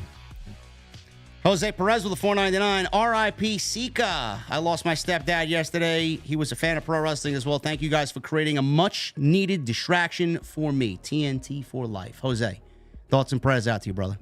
Yeah, condolences, my friend. Skinner with a $4.99. R.I.P. Sika. Let's throw the ones up to pay respect to one of the OG NOIs. Absolutely. Thank you, Skinner. Andre Benson with a $5 super chat. I was at Raw in person in Indianapolis. What they play, that Bo Dallas interview, you could hear a pin drop in the arena. By the way, new to the channel. Andre, thank you for being here, man. We are here every Tuesday. Welcome. And I'm happy to hear that, man, because when Bray spoke, people listened. It never translated to him getting wins. But when he spoke, people listened, and I hope that's the same effect for Bo, man. When Bo shows that type of emotion, you know people are going to show up and listen. So I hope that's the case. Poppy Sensei with 8 months. Alexa Bliss is not needed for the Wyatt Sicks. Alexa isn't needed at all. Stay off my TV, Miss Lexi. Well, to be fair, Poppy, I was not a big fan of Alexa, period. But I think the work that she did alongside Bray was probably her best work. So if she's involved, I'll accept it, and I'll look forward to it. But other than that, I don't want to see her back doing what she was doing when she was away from Bray. That's not what we need. And I think the division has kind of moved past that, honestly. Made that company a lot of money. Those Lily dolls are still being sold. Yep. Jorge with a $1.99. I think the Wyatt Six appears when their victims lie. Could be. We don't know. That's the beauty of it. We don't know when they show up and what they're targeting. It's only been 2 weeks. How can we know? Scott Woodford with 16 months. Liv Morgan does nothing for me, even in this storyline, in my opinion, but Jacob Fatu is a beast. I think Liv Morgan deserves her flowers, man. I think, like I said before, she's playing a very good seductress. It's very believable. Susan Grace with the 32 months. JD Solomon, so you guys are doing great work on Tuesday nights. Keep it up. Yesterday was my 49th birthday. Susan, thank you for the support and happy 49th birthday. Happy birthday, Susan. Christian Ray with a $4.99. If Punk screws Drew again, Drew almost has to win that first match at SummerSlam. I'm expecting him to. I don't know what you think about that, Jason, but I think Drew McIntyre getting the win over Punk is much needed. Yeah. No, I've always thought that he should win the first match. I still feel the same way. Hell in a Cell will be the third and determining match. I can't wait. Florida Boy with a $4.99 prediction. Solo gets kicked out of Bloodline by Jacob, and Jacob becomes new tribal chief. Then it's OG Bloodline versus new Bloodline. So basically what Jason and I talked about earlier. Great. Frankie Rodriguez with a $20 super chat. Really hoping that Chelsea Green wins Money in the Bank. It's a shame how WWE's booked her in-ring work after seeing how awesome she was in Lucha Underground, especially with that jaw-dropping performance of a match she had with Penta. Oh, yeah. That's right. I forgot about that match. Yeah. Penta wrestled Io. They had an entire episode of Lucha Underground where it was him wrestling. He wrestled Io, didn't he? He wrestled Io, and was it Kairi and maybe Mayu Iwatani? It was like three of them in like a gauntlet match. I remember watching that. That was fucking great. The Lotus tribe, Black Lotus tribe. Yeah. Man, those women were fucking vicious. I love that shit. They were awesome, man. That whole show was awesome. Michelle with a $4 super chat. Imagine a psychotic Drew invading Punk's home. When do you see Solo beat down and expel Paul Heyman? I don't know, Jason. Did we see Paul Heyman get beat down and expelled? I don't think we actually see him get beat down, but I think there's the threat, and that could be the moment that Roman's music hits, and then he comes out. The Big Colossus, Demeter Bullion, CM Cookie, Yucky, yeah, with a $7.99. Oh, boy. Our old pal. Yeah. Johan Solo Monster and J-Dog. I want CM the Master of Monopoly versus Bolo from Enter the Dragon. Triple H agreed, so he rubbed his mustache on his hammer. Yes. I still need to know what drugs this guy is on. What country is he importing him from? I need to know. I don't know, man. Triple H agreed and he rubbed his mustache on his hammer, apparently. Well, I'd rather he rub his mustache than something else. Arabian Night 2000, $6.99. If Priest gets kicked out of Judgment Day, do they replace him? They may need a new powerhouse. I'd love to see Dijak get a shot. He'd fit and is a great worker. I don't hate it. I wish Dijak was on the fucking TV in general, but maybe they don't got creative for him yet. I don't know. Yeah, I could see. I just like to see Dijak doing something meaningful on the main roster. I don't know what his contract situation is, though. That could be why maybe we don't see him right now. Yeah. Hollywood Guy with a $5 super chat. JD and Solo in the next Royal Rumble. Do you see TNA stars mingling it up with NXT in the main roster? Make it interesting, and the winner gets a shot at the belt. I could see it. If the partnership's still going on, then yeah. I mean, we saw Jordan Grace this past January, so why not? Ali with a $4.99. Hey, JD and Solomonster, do you see Uncle Howdy targeting Finn Balor down the road if they ever tell that story? Sure. I don't see why not. I think all options are on the table right now. And also, Ali says, and also, do you see Roman return at Money in the Bank or SummerSlam? I'm kind of thinking SummerSlam. Yeah. Especially if they do Cody and Solo. I think SummerSlam. Mr. Noob with a $15 super chat. International travel with a felony depends on which country you're traveling to. Every country has different laws. I would assume Canada or the EU countries wouldn't be as strict as Saudi, so there is a chance. And always remember Rock's family tree chart had him listed with his grandfather's nickname, High Chief, which to me sounds higher than a lowly tribal chief. All right, I could see it. And I do think that's the way they're going to go. And hopefully the travel issues are all taken care of and he can travel internationally because WWE, they are making a case to be international more than they are here. So hopefully that's the case. Metalhead Forever with a $1.99. I believe it's because of the Young Bucks and Jack. I'm guessing you're saying they are the reason for the down number in AEW ratings. I would not go against what you said there, bro. Theme Parks and Things, 20 months. Keep up the great work, guys. Much love from the DTKC community. We appreciate your hard work and dedication to wrestling. Thank you, guys. And thank you, John. Shout out to Don Tony and Kevin Cass. Basic with a $4.99. Can't wait to see TK outdo himself by booking Jarrett versus Ospreay, main eventing a pay-per-view for the title. No, that's not going to happen. And please don't put that out there. I don't know I don't know who this is and how to pronounce this. I'm just going to say Yoy with a 199. Hey, JD and Tyler, appreciate all that you do. Much love. What is that? I always hated my name anyway. I don't know, man. Maybe you got the wrong channel. I don't know. Team Bring It with a 199. What is the best wrestling show you have attended? I don't know. That's a very good question. I mean, I was at some great Ring of Honor shows. Honestly, I would say Glory by Honor 5, Night 2. But WWE, probably WrestleMania 30. I've never been to a WrestleMania. I would say probably Wembley. I went to All In last year. Mr. Team Bring It. Thank you, brother. M. Mills with a $10 super chat. No message. Thank you, M. Mills. Thank you, M. Mills. Very kind of you. We have Who You Callin' Pinhead with a $4.99. Buy or sell? Solo versus the Tree or Solo versus the Van Wick? It's an inside joke, and it's Solo versus the Van Wick. Okay. End of story. Studa Beats with a $5 super chat. JD and the Monster taking over Tuesdays like no other. I heard we are getting Cody versus Solo at SummerSlam. Sounds mid. How true do you think that is? Like we said earlier, Studa, we could see it happening, and if it does happen, that is an open door invitation for Roman to come back.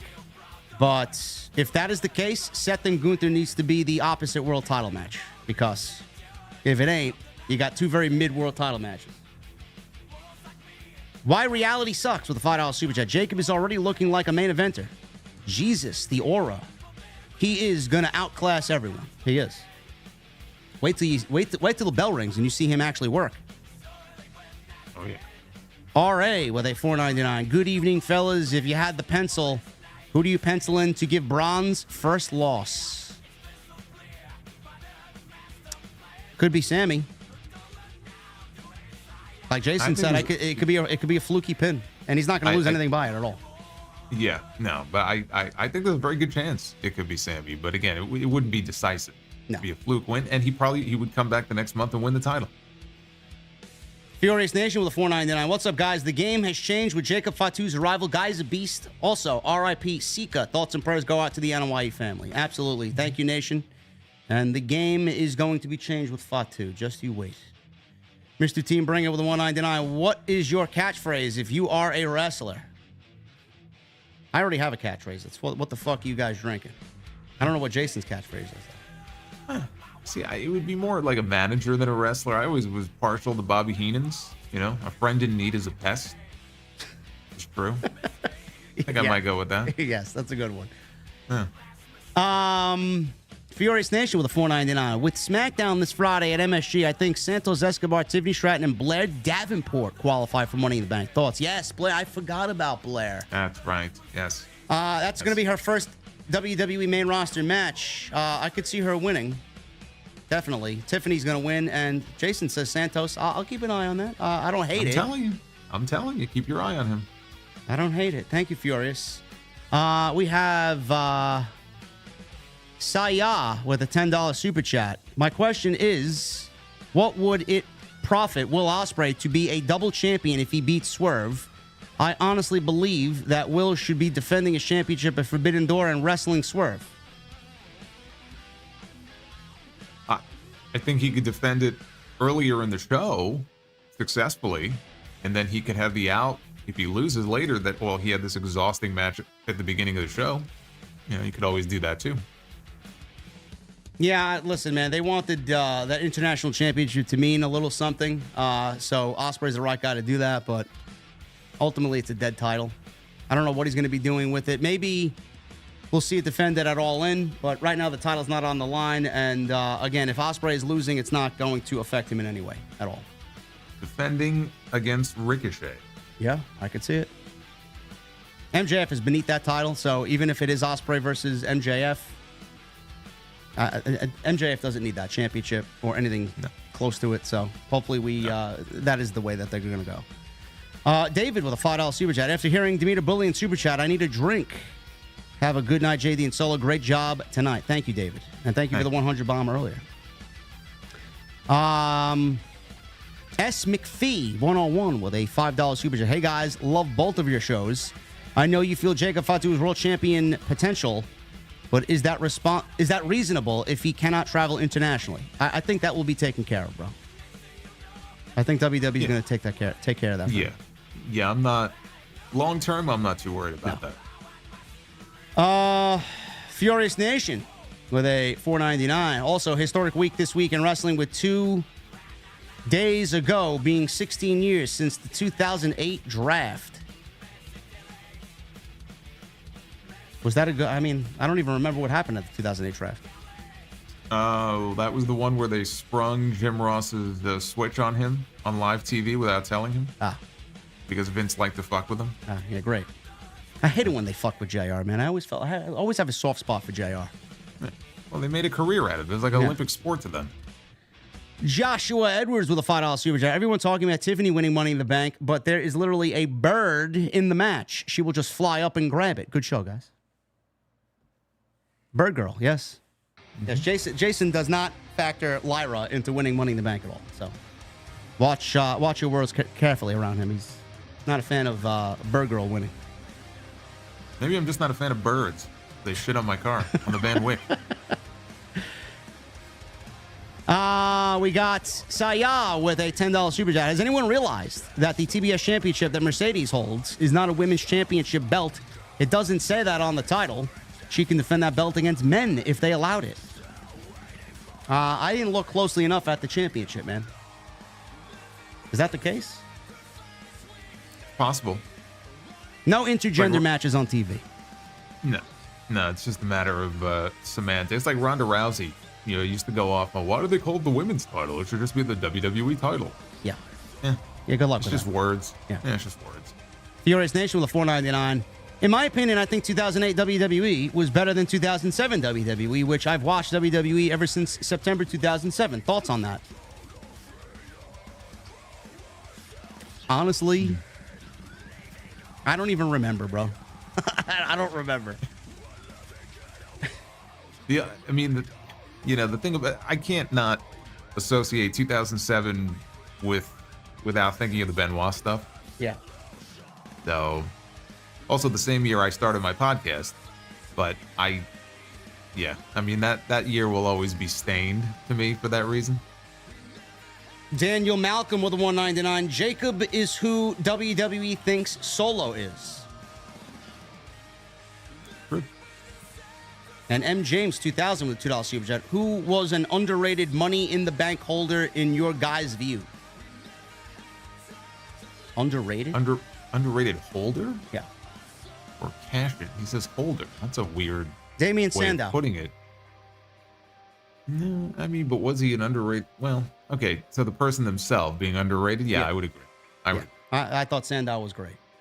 And that was it. That's everything. That's all we got for you guys tonight. Thank you for another great show. 54 episodes in. As always, I let this guy sound off. What do you got to ride us home with, Jason? Normally I'd have some great words of wisdom, but I'm exhausted. I'm running on 2 hours of sleep. Oh, boy. So, But I said, we're not going to miss TNT tonight. And thankfully the Wi-Fi held up. So thank you, Marriott. But thank you guys. I mean, this was a hell of a night. Fun show, as they always are. And thank you for all the support. I look forward to 55 next week. There you go, guys. We will be back next week, as always. Same time, same channel. And we got a lot more coming this week. We got AEW Dynamite tomorrow. Jason and I will be live. Friday night from MSG SmackDown. And then Forbidden Door on Sunday as AEW invades Long Island. Until then, guys, have a great night. Continue to hit that thumbs up. We're nearing 1,000 likes. We need 60 more. If you guys can do that for me, I would really appreciate it. And please hit that subscribe button on not only my channel, but Jason's channel as well. Everything you need is linked down in the description. Until next Tuesday, guys, take care, and we'll see you right back here for episode 55 of TNT.